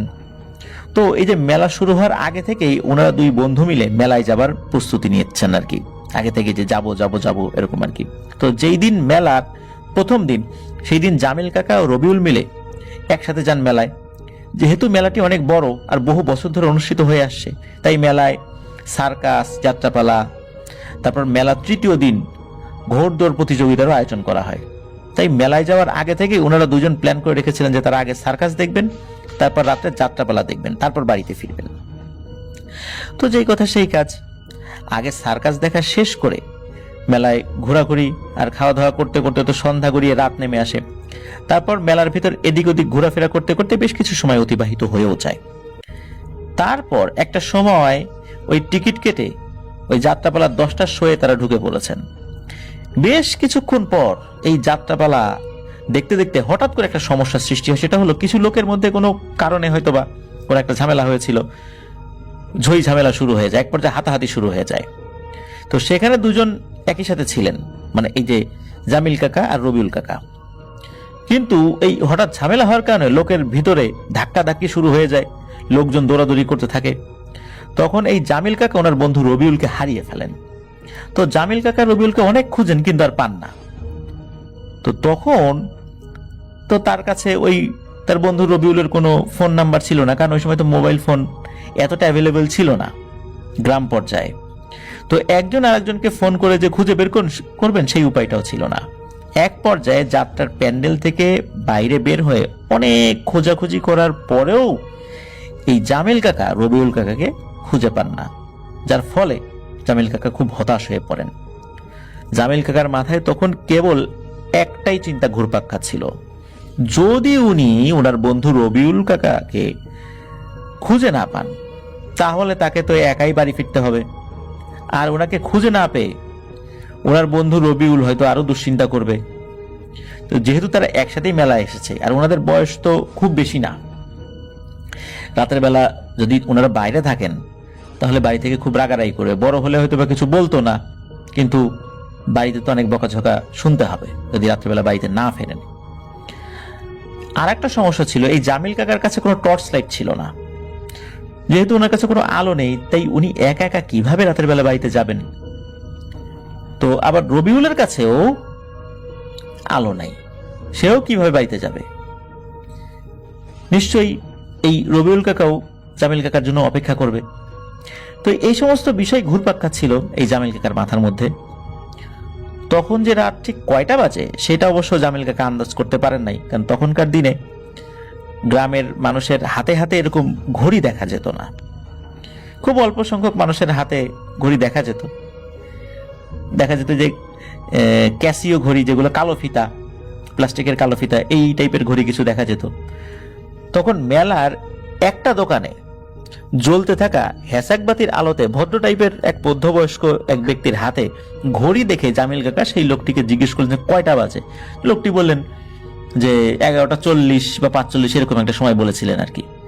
তো এই কথা শুনেই জামিল কাকার টনক নড়ে উঠলো যে আরে এত বেজে গেছে। ওনার কপালে তো চিন্তার ভাঁজ পড়ে গেল যে রাত 11:15 বাজতে যাচ্ছে আর আমি একা একা এখানে ঘুরে বেড়াচ্ছি, আমি বাড়ি যাবো কিভাবে। একে তো কাছে আলো নাই, তারপর রবিউলও নাই, এই সাপ খোপের ভয় না পেলেও ভূতের ভয়টাই তো আছে। তো এই চিন্তা করছিলেন তিনি। আর ছোট মানুষ, মনে এরকম চিন্তা ভাবনা আসবে, এটাই স্বাভাবিক। আসলে কখন যে রাত এত গভীর হয়ে গেছে জামিল কাকা সেটা বুঝতেই পারেন নাই। তারপর তিনি বাড়ি যাওয়ার জন্য পরিচিত কাউকে পান কিনা এইটা ভেবে আশেপাশে তাকাচ্ছিলেন, কিন্তু পরিচিত তেমন কাউকেই উনি দেখতে পান না। এদিকে জামিল কাকার বাড়ির দূরত্ব ছিল মেলা থেকে পায়ে হেঁটে গেলে প্রায় 35 কি 40 মিনিট এরকম দূরত্বের পথ আর কি। তো এখন বাড়ি যাবেন কি করে এইটা চিন্তা করতে থাকেন জামিল কাকা। এটা ভাবতেই তিনি টের পান যে চিন্তায় ওনার কপালে ঘাম জমে গেছে। আরো বেশ কয়েক মিনিট অপেক্ষা করলেন তিনি, যদি চেনা পরিচিত কাউকে পান তাহলে তার সাথে বাড়ি ফেরত যাওয়া যাবে, কিন্তু না, ওনার অপেক্ষাটাই যেন বৃথা। কোনোভাবেই কোনো পরিচিত লোক উনি পাচ্ছিলেন না। অবশেষে কোনো উপায়ন্তর না পেয়ে মনে মনে সাহস সঞ্চয় করে তিনি একাই রওনা দিলেন বাড়ির উদ্দেশ্যে। আর যা আছে কপালে, এছাড়া তো কোনো উপায়ও নাই তার। বাড়ি না ফিরলে তো মা বাবা অনেক দুশ্চিন্তা করবেন। এই 7-5 ভাবতে ভাবতে জামিল কাকা হাঁটতে শুরু করেন তার বাড়ির দিকে। কাছে না আছে মোবাইল ফোন, না আছে আলো, যদিও হালকা জ্যোৎস্নার আলো ছিল আকাশে। তো গ্রামে যারা বাস করেন তারা হয়তো বুঝতে পারবেন যে চৈত্র বৈশাখ মাসে গ্রামগঞ্জে মেলা সাধারণত লোকালয়ের পাশে ফাঁকা মাঠ বা বিলের ভেতর আবাদি জমির চৈতালি ফসল, যেমন বিশেষ করে গম বা সরিষা এই জাতীয় ফসল কাটার পর ওই জমিটা খালি পড়ে থাকে, সেই জমিতেই এই ধরনের মেলা অনুষ্ঠিত হয়ে থাকে। তো উনি তো বাড়ির দিকে হাঁটতে থাকেন।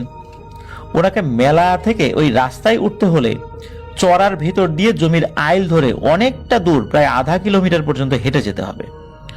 তো তিনি সামনে এগোচ্ছেন, এগিয়ে বেশ কিছুটা দূরে আসতেই ওনার সামনে একটা বিশাল বড় তাল গাছ, আর তার একটু দূরে একটা খেজুর বাগান পড়ে।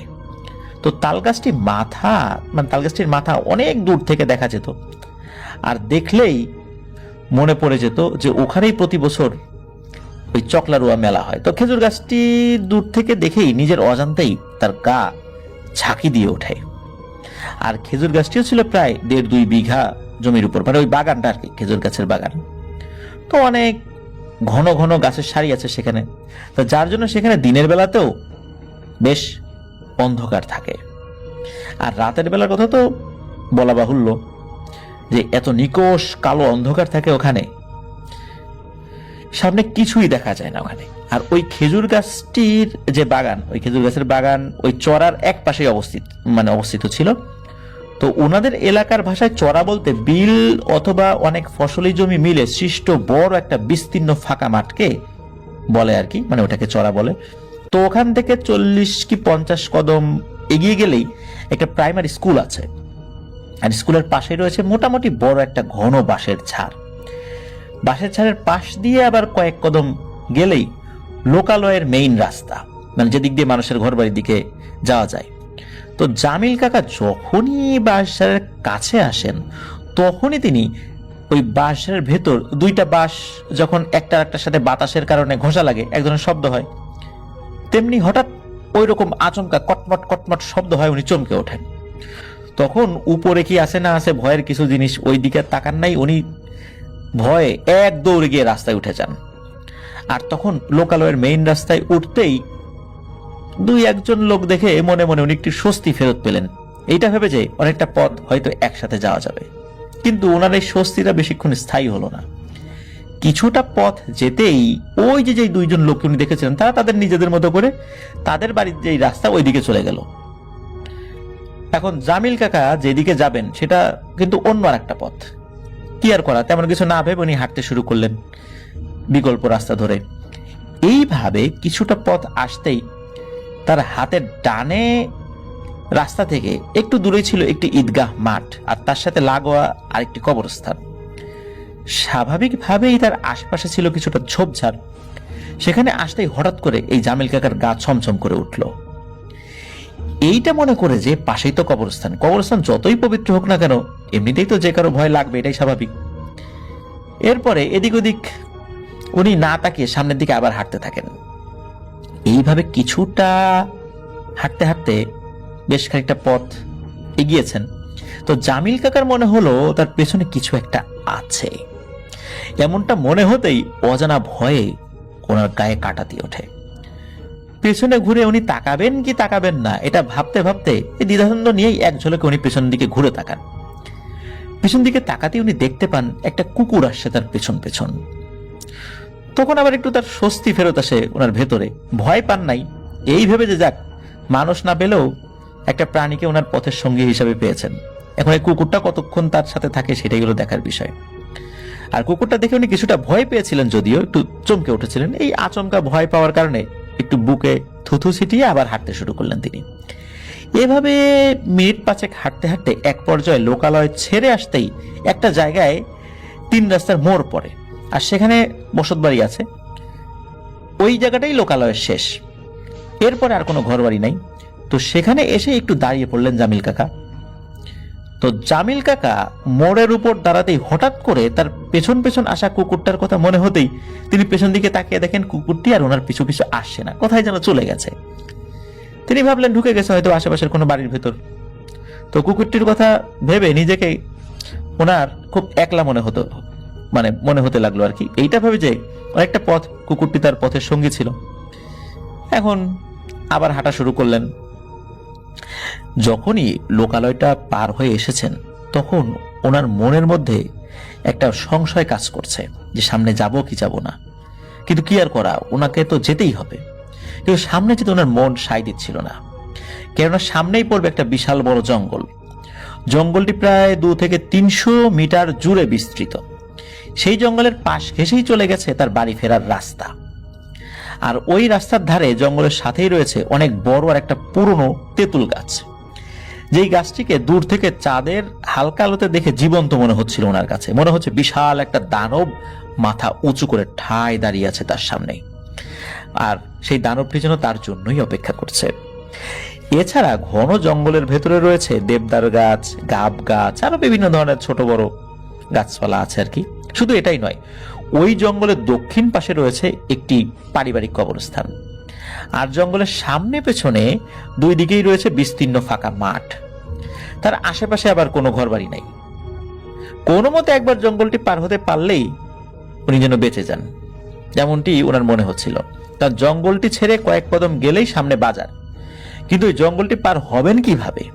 ছোটবেলা থেকে ওই জঙ্গলকে কেন্দ্র করে অনেকের মুখে অনেক ভয়ের ঘটনা উনি শুনেছেন।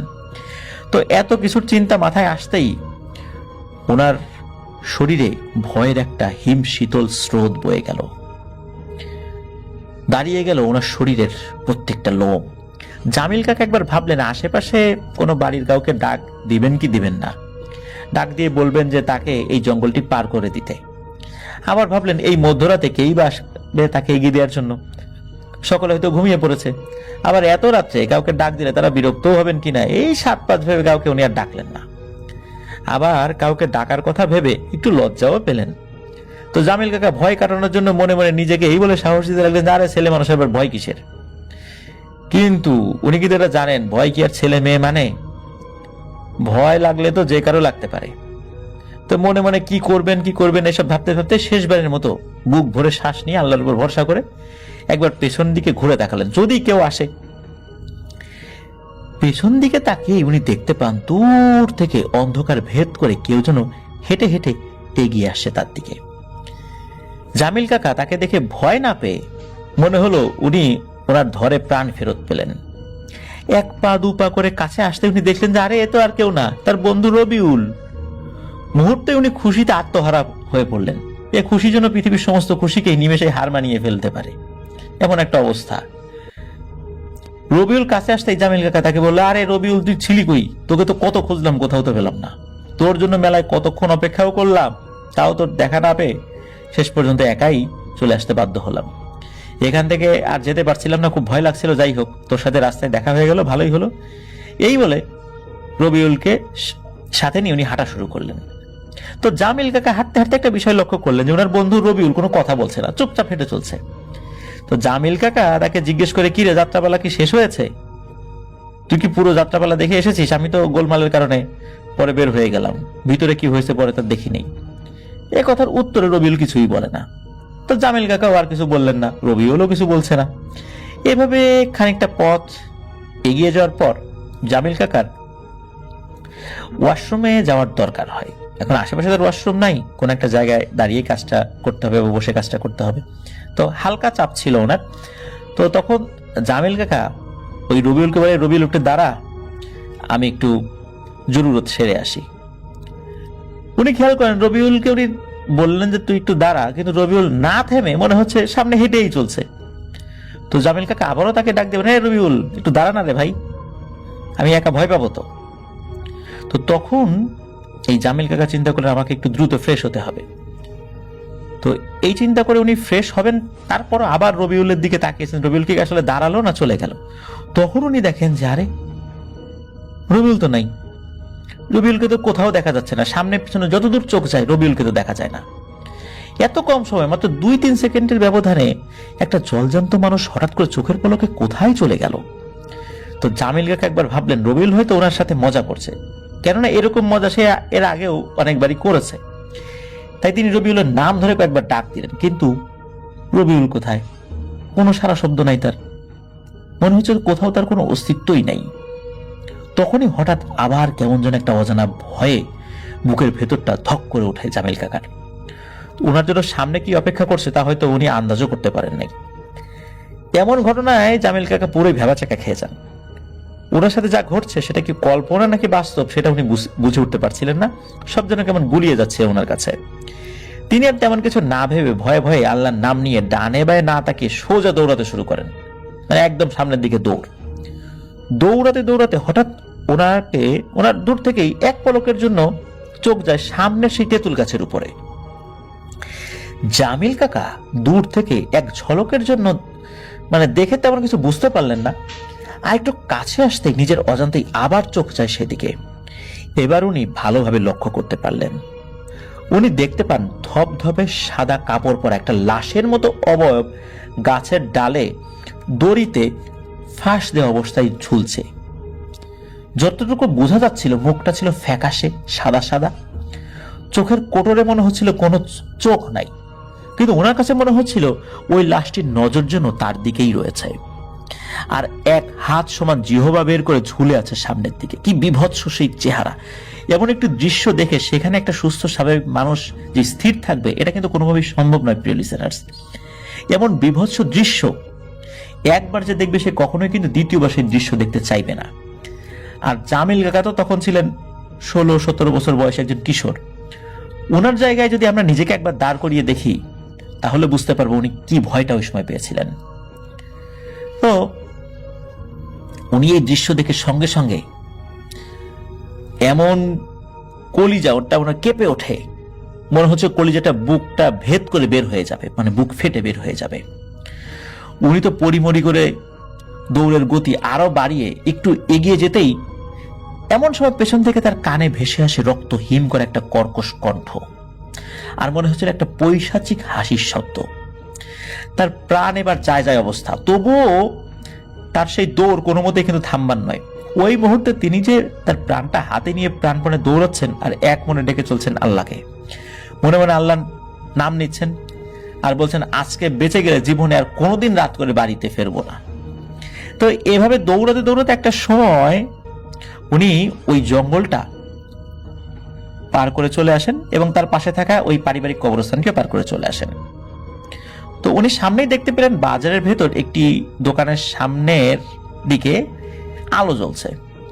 তো এই আলো দেখে কোনো মতে যেন উনি প্রাণ ফেরত পেলেন। ওনার কাছে মনে হলো একটা নতুন জীবন পেলাম আর কি। দোকানে আলো জ্বলতে থাকা মানেই তার বেঁচে থাকার একটা নতুন আশার আলো, ওনার কাছে এটা মনে হচ্ছিল আর কি। তো তিনি তার বাড়ির কাছে কিন্তু অনেকটাই চলে এসেছেন, বাজার থেকে আর মাত্র 8-10 মিনিট হাঁটলেই ওনার বাড়ি।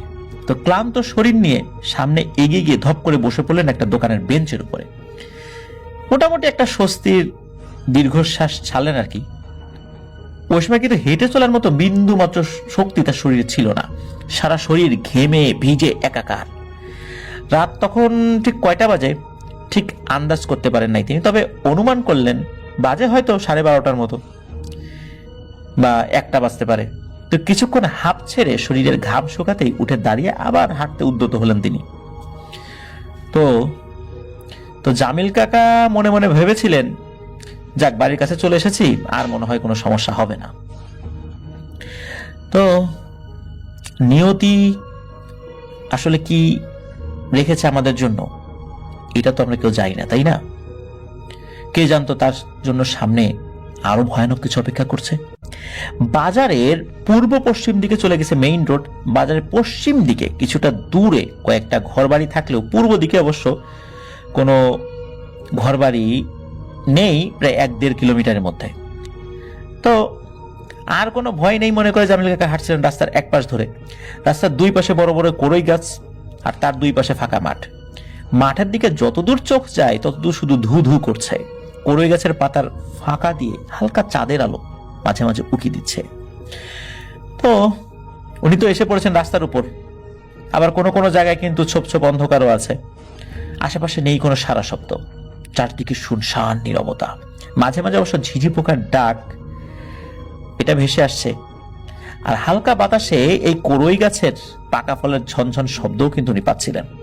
তো ফাঁকা মাঠের দিক থেকে বয়ে আসা এই ঠান্ডা বাতাসের মধ্যে মনে হচ্ছিল একটা অশুভ ঘটনার সূত্রপাতের গান শোনা যাচ্ছে।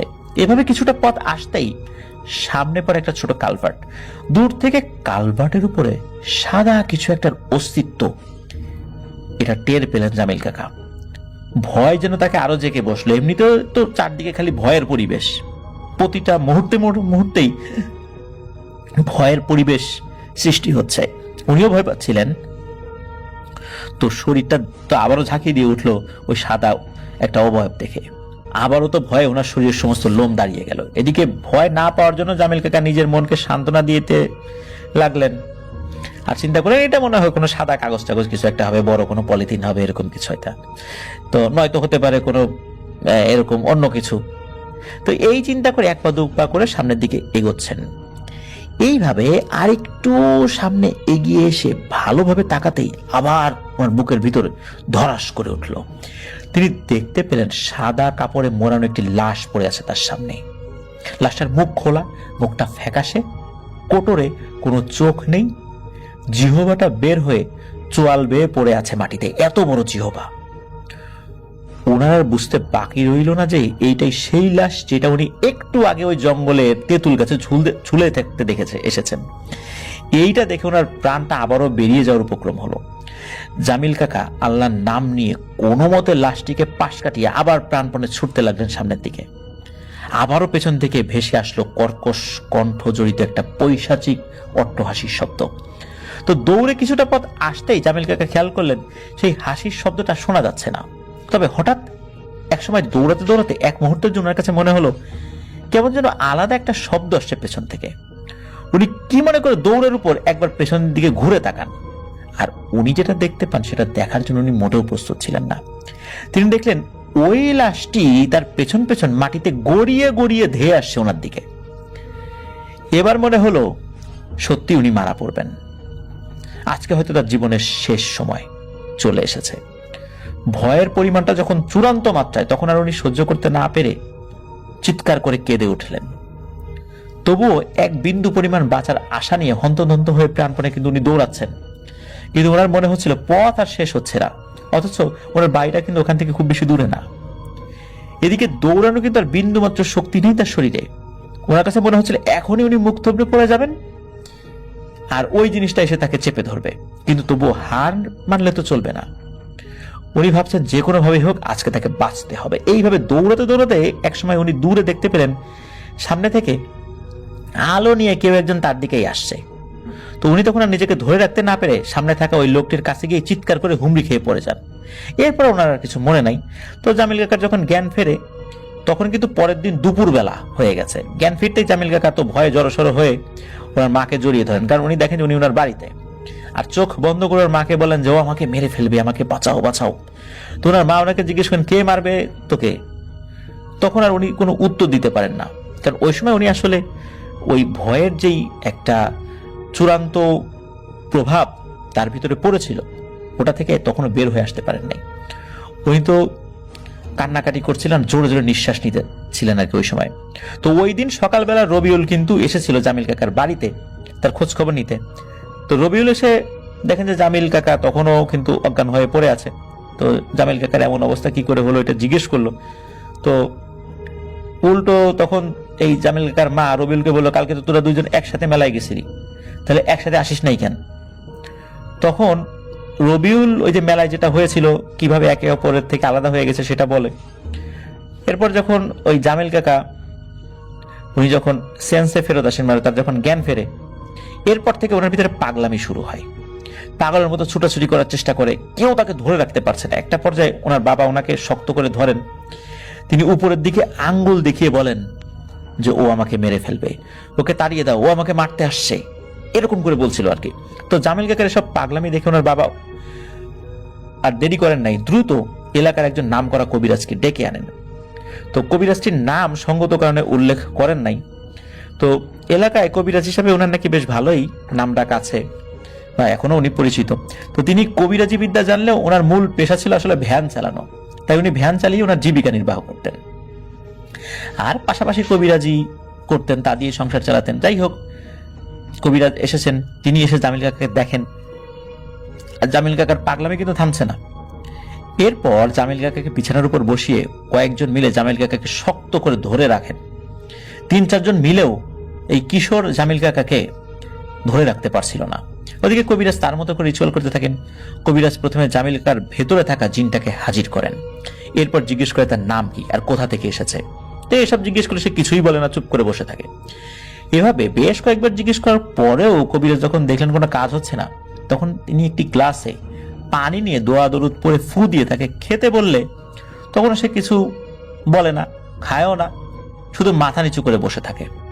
এক পর্যায়ে কবিরাজ রেগে গিয়ে একটু পানি হাতে নিয়ে জামিল কাকার উপর ছিটিয়ে দিতেই ওনার ভেতর থাকা জিনটি ওরে মারে জ্বলে গেল, পুড়ে গেল বলে চিৎকার চেঁচামেচি শুরু করছে আর বলছে যে আমার মারিস না, আমি পানি খাচ্ছি।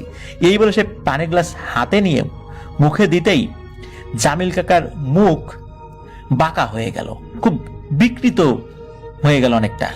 একবার ডান দিকে বাঁকা হয়, আরেকবার বাম দিকে বাঁকা হয়, এরকম করে মনে হচ্ছে যে উনি নিজেই এটা করছেন, কিন্তু এটা অস্বাভাবিক।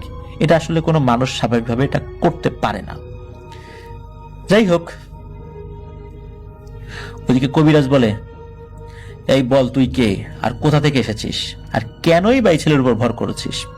তখন জামিল কাকার ভেতরে থাকা ওই জিনটি আবার চুপ করে থাকে। তখন কবিরাজ আবারও ওই পানির গ্লাস হাতে নিয়ে ওখান থেকে পানি নিয়ে যেই না জামিল কাকার মুখের কাছে ধরেছে বা ছিটাতে যাবে, তখন আবার জামিল কাকার ভেতরে থাকা জিনটা বলে, আরে বলছি বলছি বলছি, এই বিষ দূরে রাখ আমার থেকে। তখন কবিরাজ বলে, ঠিক করে কথা বল, না হলে কিন্তু এই বিষ তোকে খাওয়াবো, আর না হলে কিন্তু বোতলে বন্দি করব। তখন জামিল কাকার ভেতর থেকে বলে ওঠে, আমার নাম শম্ভুনাথ ঠাকুর, আমি ওই চকলারুয়া খেজুর বাগানের কাছে তাল গাছে থাকি। তখন কবিরাজ জিজ্ঞেস করে, তা তুই থাকিস ভালো কথা, এই ছেলের উপর ভর করছিস কেন, আর এর উপর ভর করে তোর লাভটা কি? তখন জামিল কাকার ভেতরে থাকা ওই শম্ভুনাথ ঠাকুরটি বলে যে, লাভ লস আমি বুঝি না, আমার কাজই মানুষকে ভয় দেখানো। ওই মেলা থেকে একা একা খেজুর বাগানের দিকে যারাই আসে, সুযোগ বুঝে আমি তাদেরকে ভয় দেখাই। তো মেলা তো শুরু হয়েছে মাত্র, এরপরেও যারা আসবে তাদেরকে আমি ভয় দেখাবো, আর বিভিন্ন সময় ওই দিক দিয়ে যারা আসে তাদেরকে আমি ভয় দেখাই। ভেবেছিলাম ওকে ওখানেই ভয় দেখাবো, কিন্তু সেখানে ওর থেকে একটু দূরেই লোকজন ছিল, তাই ওকে ভয় দেখাতে না পেরে ওর পিছনেই, আর ওই জঙ্গলের কাছে এসে ওকে ভয় দেখাই, তারপর ওই কালভার্টের উপরে। এইসব শোনার পর কবিরাজ তার গায়ে আবার একটু পানি ছিটিয়ে দেয়। তারপর ওই শম্ভুনাথ ঠাকুর জিনটি ব্যথায় চিৎকার করে ওঠে। তখন কবিরাজ বলে, তুই কি একে ছেড়ে যাবি নাকি বল, নাকি সব বিষ তোর গায়ে ঢেলে দেব? তখন ওই জিনটি বলে, আমি চলে যাচ্ছি, আমি তো খুব বড় ক্ষতি করি না, শুধু একটু ভয়ই দেখাই। আচ্ছা, ভুল হয়েছে আমার, আমি চলে যাচ্ছি, আমাকে ছাড় এখন। তখন কবিরাজ বলে, আচ্ছা ঠিক আছে, তুই চলে যা। এরপর শরীরে একটা ঝাঁকি দিয়ে এই জামিল কাকা মাটিতে নেতিয়ে পড়েন। আর তখন মনে হলো একটা ঝড়ো বাতাস মনে হচ্ছে ওই বাড়ি থেকে বের হয়ে গেল। সবাই এটা ফিল করলেন। এরপর কবিরাজ জামিল কাকাকে কিছুটা পানি খাইয়ে দেন, ওই অজ্ঞান অবস্থায় মুখের মধ্যে একটু পানি ঢুকিয়ে দেন। এরপর আস্তে আস্তে ওনার জ্ঞানটা ফেরত আসে। তারপর জামিল কাকা আস্তে আস্তে সুস্থ হয়ে যান, আলহামদুলিল্লাহ। এরপর থেকে ওনার সাথে আর কোনো সমস্যা হয়নি। আর ওই যে রবিউল কাকা যিনি, উনি কিন্তু ওই জামিল কাকাকে পরে বলেছিলেন যে, তোকে খুঁজে না পেয়ে আমি ভেবেছিলাম তুই হয়তো বাড়ি চলে গেছিস, তাই আমি শাহিন ভাই আর ফিরোজ ভাই, এটা ওই এলাকার দুইজন ভাই আর কি, তো শাহিন ভাই ফিরোজ ভাইয়ের সাথে দেখা হয়, তারপর ওনাদের সাথে বাড়ি চলে আসছিলাম। এরপর ওই রবিউল কাকা, উনি তো জামিল কাকার মুখ থেকে সব কথা শুনেছেন যে রবিউল কাকার বেশে ওই শম্ভুনাথ ঠাকুর তাকে ভয় দেখিয়েছিল। তো যাই হোক, এটি ছিল ঘটনা। প্রিয় লিসেনার্স, আসলে রাতের বেলা একা একা ফেরত আসা খুব সাহস না থাকলে আসলেই অনেক কঠিন, আর কিশোর বয়সে এটা তো আরো অনেক কঠিন। যাই হোক, আলহামদুলিল্লাহ জামিল চাচার সাথে বড় ধরনের কিছু হয়নি, আর ওই জিনটা কারো বড় ধরনের ক্ষতি করে না, জাস্ট খালি ভয়ই দেখায়। এরকম ভয় তো অনেকেই পেয়েছেন, তো সে ওই ভয় দেখানোর জন্য এসেছিল। এরপর সে আরো একটু বিরক্ত করার জন্য এই জামিল কাকার ভেতরে থেকে আরো ডিস্টার্ব করে যাচ্ছিল। যাই হোক, আলহামদুলিল্লাহ জামিল কাকা সুস্থ হয়ে গেছেন, উনি এখনো ভালো আছেন, উনি ভালো থাকুন এই দোয়াই করি। প্রিয় লিসেনার্স, আমরা আমাদের এপিসোডের একদম শেষ দিকে চলে এসেছি। এই মুহূর্তে যারা যুক্ত হয়েছেন আর আপনাদের মধ্যে যারা এখন আমাদের চ্যানেল সাবস্ক্রাইব করেননি, তারা দ্রুত সাবস্ক্রাইব করে ফেলবেন প্লিজ। আর আমাদের এই ভিডিও লাইক বাটনে প্রেস করতে কিন্তু ভুলবেন না। প্রিয় লিসেনার্স, আপনারা কিন্তু আমাদের এই ভিডিও লিঙ্কটা আপনাদের আইডিতে শেয়ার করে দিতে পারেন। আমাদের এপিসোডটি কেমন লাগলো, কোন ঘটনা আপনাদের ভালো লেগেছে, এই বিষয়ে কিন্তু আপনারা আপনাদের মূল্যবান মতামতগুলো আমাদের গ্রুপে পোস্ট করতে পারেন। আমাদের গ্রুপ এবং পেজ, যেটি আপনাদের হরর ওয়ার্ল্ড নামে, এই দুটো লিঙ্ক আমরা আমাদের ভিডিও ডেসক্রিপশনে দিয়ে রেখেছি, সেখানে গিয়ে আপনারা আমাদের পরিবারের সদস্য হয়ে যেতে পারবেন। আপনারা আপনাদের মূল্যবান মতামত তো আমাদেরকে জানাবেনই, সেই সাথে আমাদের এই পেজ এবং গ্রুপের লিঙ্কটাও কিন্তু আপনারা আপনাদের আইডিতে শেয়ার করতে পারেন। আপনারা যারা ঘটনা পাঠাতে চান তারা লিখে অথবা রেকর্ড করে যে কোনোভাবে ঘটনা পাঠাতে পারবেন afnanthehorrorworld@gmail.com এই ইমেল অ্যাড্রেসে। ইমেল অ্যাড্রেসের স্পেলিংটা হচ্ছে AFNANTHE HORRORWORLD Afnan the whole world @gmail.com। স্পেলিংটা আমরা আমাদের ভিডিও ডিসক্রিপশনেও কিন্তু দিয়ে রেখেছি, সেখানে গিয়ে স্পেলিংটা চেক করে নিতে পারবেন। প্রিয় লিসেনার্স, আরেকটি কথা বলতে চাই শেষ বেলায়, অনেকেই কিন্তু আমাকে বিভিন্নভাবে নক করেন, কেউ মেসেঞ্জারে, কেউ ইমেইলে, কেউ হোয়াটসঅ্যাপে। এই নক করার একটাই উদ্দেশ্য, বিভিন্ন ধরনের প্যারানরমাল সমস্যা তাদের সাথে ঘটছে বা কেউ ব্ল্যাক ম্যাজিক করেছে, আমার জানা যদি কোনো তান্ত্রিক, কবিরাজ, হুজুর থাকে আমি যেন তাদেরকে সেই ঠিকানাটা দিই। আমরা বারবার বলেছি আমরা এই বিষয়ে সাহায্য করতে অপারগ, এবং কেন অপারগ আমি এটাও বলেছি। কারণ হচ্ছে যে কোনো ব্যক্তি কোন পদ্ধতিতে এই টাইপের কাজ যারা করেন, কোন পদ্ধতিতে তারা চিকিৎসা করছেন এটা আমি জানি না, তারা জাদুবিদ্যা করেই চিকিৎসা করছেন কিনা এটা আমি জানি না। সুতরাং আমি এই বিষয়ে কোনো তথ্য দিতে অপারগ। আর যদি জেনেও থাকি, সাধারণত আমি এই বিষয়ে তথ্য দেই না, কারণ অনেক সময় অনেক ভালো মানুষের কাছেও মানুষ প্রতারিত হয়। যার কারণে আমি সবসময় বলি যে এই ধরনের দায় দায়িত্ব আমি এড়িয়ে চলি। আপনারা আপনাদের নিজ দায়িত্বে ভালো কোনো আলেমের কাছে গিয়ে শরিয়া সম্মতভাবে রুকিয়া করাবেন, এটাই আপনাদের জন্য আমার পরামর্শ।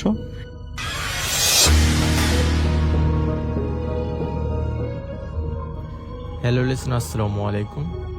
আজকে যে বাছাইকৃত ঘটনাগুলো ছিল সবগুলোই আপনাদের জন্য আমি প্রতিনিয়ত এই সুন্দর সুন্দর বাছাইকৃত ঘটনাগুলো নিয়ে আসতেছি। তো আপনাদের জন্য আমি প্রতিনিয়ত কিন্তু সুন্দর ঘটনা এবং ভয়ঙ্কর লেভেলের ঘটনাগুলো নিয়ে আসতেছি। আপনারা যে রিলেটেড ঘটনাগুলো শুনতে চাচ্ছেন প্রতিনিয়ত, সেই রিলেটেড ঘটনাগুলো নিয়ে আসতেছি। তো এর পরবর্তীতেও আপনাদের জন্য আমরা আরও সুন্দর সুন্দর ঘটনা নিয়ে আসবো। তো আমরা এর পরবর্তীতে আপনাদের জন্য একটা স্পেশাল এপিসোড নিয়ে হাজির হব ইনশাআল্লাহ। সো এরকম স্পেশাল এপিসোডগুলো আপনারা শুনতে চাইলে অবশ্যই আমাদের এই চ্যানেলটিকে সাবস্ক্রাইব করতে ভুলবেন না, কারণ আমরা প্রতিনিয়তই কিন্তু আপনাদের জন্য এরকম সুন্দর সুন্দর বাছাইকৃত স্পেশাল এপিসোডগুলো নিয়ে আসতেছি। তো এরকম সুন্দর বাছাইকৃত এপিসোড শুনতে হলে অবশ্যই চ্যানেলটিকে সাবস্ক্রাইব করতে হবে, লাইক, কমেন্ট, শেয়ার করতে ভুলবেন না। আর আপনারা অবশ্যই এই আজকে যে ঘটনাগুলো শেষ পর্যন্ত শুনলেন এজন্য আপনাদেরকে অসংখ্য অসংখ্য ধন্যবাদ। আর আপনারা জানাবেন যে আপনাদের কার ঘটনাটি কীরকম লাগলো এবং কার ঘটনাগুলো আপনারা শুনতে চান বেশি থেকে বেশি।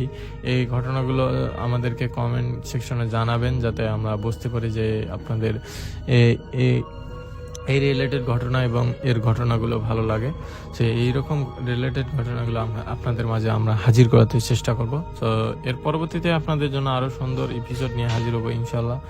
আর আপনাদের সাথে যদি নিজেদের এরকম কোনো ভৌতিক ঘটনা এবং পার্শ্ববর্তী কারোর সাথে এরকম ভৌতিক ঘটনা ঘটে থাকে তাহলে আপনারা জানাতে পারেন আমাদেরকে। আমরা চেষ্টা করব আপনাদের জন্য এরকম সুন্দর ভৌতিক ঘটনাগুলো নিয়ে আসার জন্য। আর এর পরবর্তীতে আরও সুন্দর সুন্দর বাছাইকৃত ঘটনাগুলো আপনাদের জন্য ইনশাল্লাহ নিয়ে হাজির হব। আর আজকে যারা এই চ্যানেলে নতুন অবশ্যই চ্যানেলটিকে সাবস্ক্রাইব করতে ভুলবেন না। আর আমরা এরপরে একটা স্পেশাল এপিসোড, আরও সুন্দর এপিসোড নিয়ে হাজির হবো ইনশাল্লাহ। তো অবশ্যই আপনারা এই চ্যানেলের পাশে থাকবেন। আর প্রতিনিয়তই কিন্তু এই চ্যানেলে রাত 10টার সময় ভিডিও পাবলিশ করা হয়। তো অবশ্যই আপনারা এই ভিডিওগুলো দেখার জন্য চ্যানেলটিকে সাবস্ক্রাইব করতে ভুলবেন না। তো আজকের মধ্যে এখানে বিদায় নিচ্ছি, আবার দেখা হবে নতুন এপিসোডে। আল্লাহ হাফেজ। উৎসাহ করে অবশ্যই কমেন্ট করে জানাবেন। আর আপনি কোন জেলা থেকে ভিডিওটি প্লে করছেন, আমাদের প্রতিনিয়ত ভূত এফএম গল্পগুলোকে কে শুনেন অবশ্যই কমেন্ট করবেন এবং কি একটি করে লাইক দিন ভিডিওতে। আমরা আশা করি পরবর্তী এপিসোডে আরও ভয়ানক ভয়ানক গল্প নিয়ে আপনাদের মাঝে হাজির হব। অবশ্যই আমাদের চ্যানেলটিকে সাবস্ক্রাইব করে রাখবেন। আপনি যদি আমাদের চ্যানেলে নতুন দর্শক হয়ে থাকেন অবশ্যই আমাদের ইউটিউব চ্যানেলটি সাবস্ক্রাইব করে রাখবেন এবং কি রাত প্রতিদিন 9টায় কিন্তু আমাদের নতুন নতুন ইগোসেট নতুন নতুন পর্বগুলো কিন্তু আপলোড হয়ে যায়। আপনারা যারা হরর স্টোরি বা ভূতের স্টোরি, ইমেল স্টোরি নামে যে নামে চিনেন অবশ্যই ভিডিওগুলো দেখবেন, অবশ্যই বেশি বেশি শেয়ার করবেন যেন আপনার বন্ধুদের মাঝে এই গল্পগুলো শেয়ার করতে পারেন। আপনার যে কাল্পনিক গল্পগুলো আছে বা বাস্তব জীবনের সাথে যে মিলে গেছে গল্পগুলো, অবশ্যই এই গল্পগুলো শেয়ারের মাধ্যমে কিন্তু আপনি একটি ভালো জীবন পাবেন, ভালো জীবন ফিরে পাবেন, এই জগৎ থেকে বেরিয়ে আসতে পারবেন, ভয়ঙ্কর গল্প থেকে আপনি বেরিয়ে আসতে পারবেন। অবশ্যই আপনাদের বন্ধুদের মাঝে বেশি বেশি করে আমাদের ভিডিওগুলো শেয়ার করবেন। আপনাদের সাথে দেখা হবে নতুন আরো ভয়ঙ্কর গল্প নিয়ে আগামী পর্বেতে। অবশ্যই আপনি সে অপেক্ষায় থাকুন এবং কি আপনাদের বন্ধুদের মাঝে অবশ্যই গল্পটি শেয়ার করতে বলবেন না। আল্লাহ হাফেজ।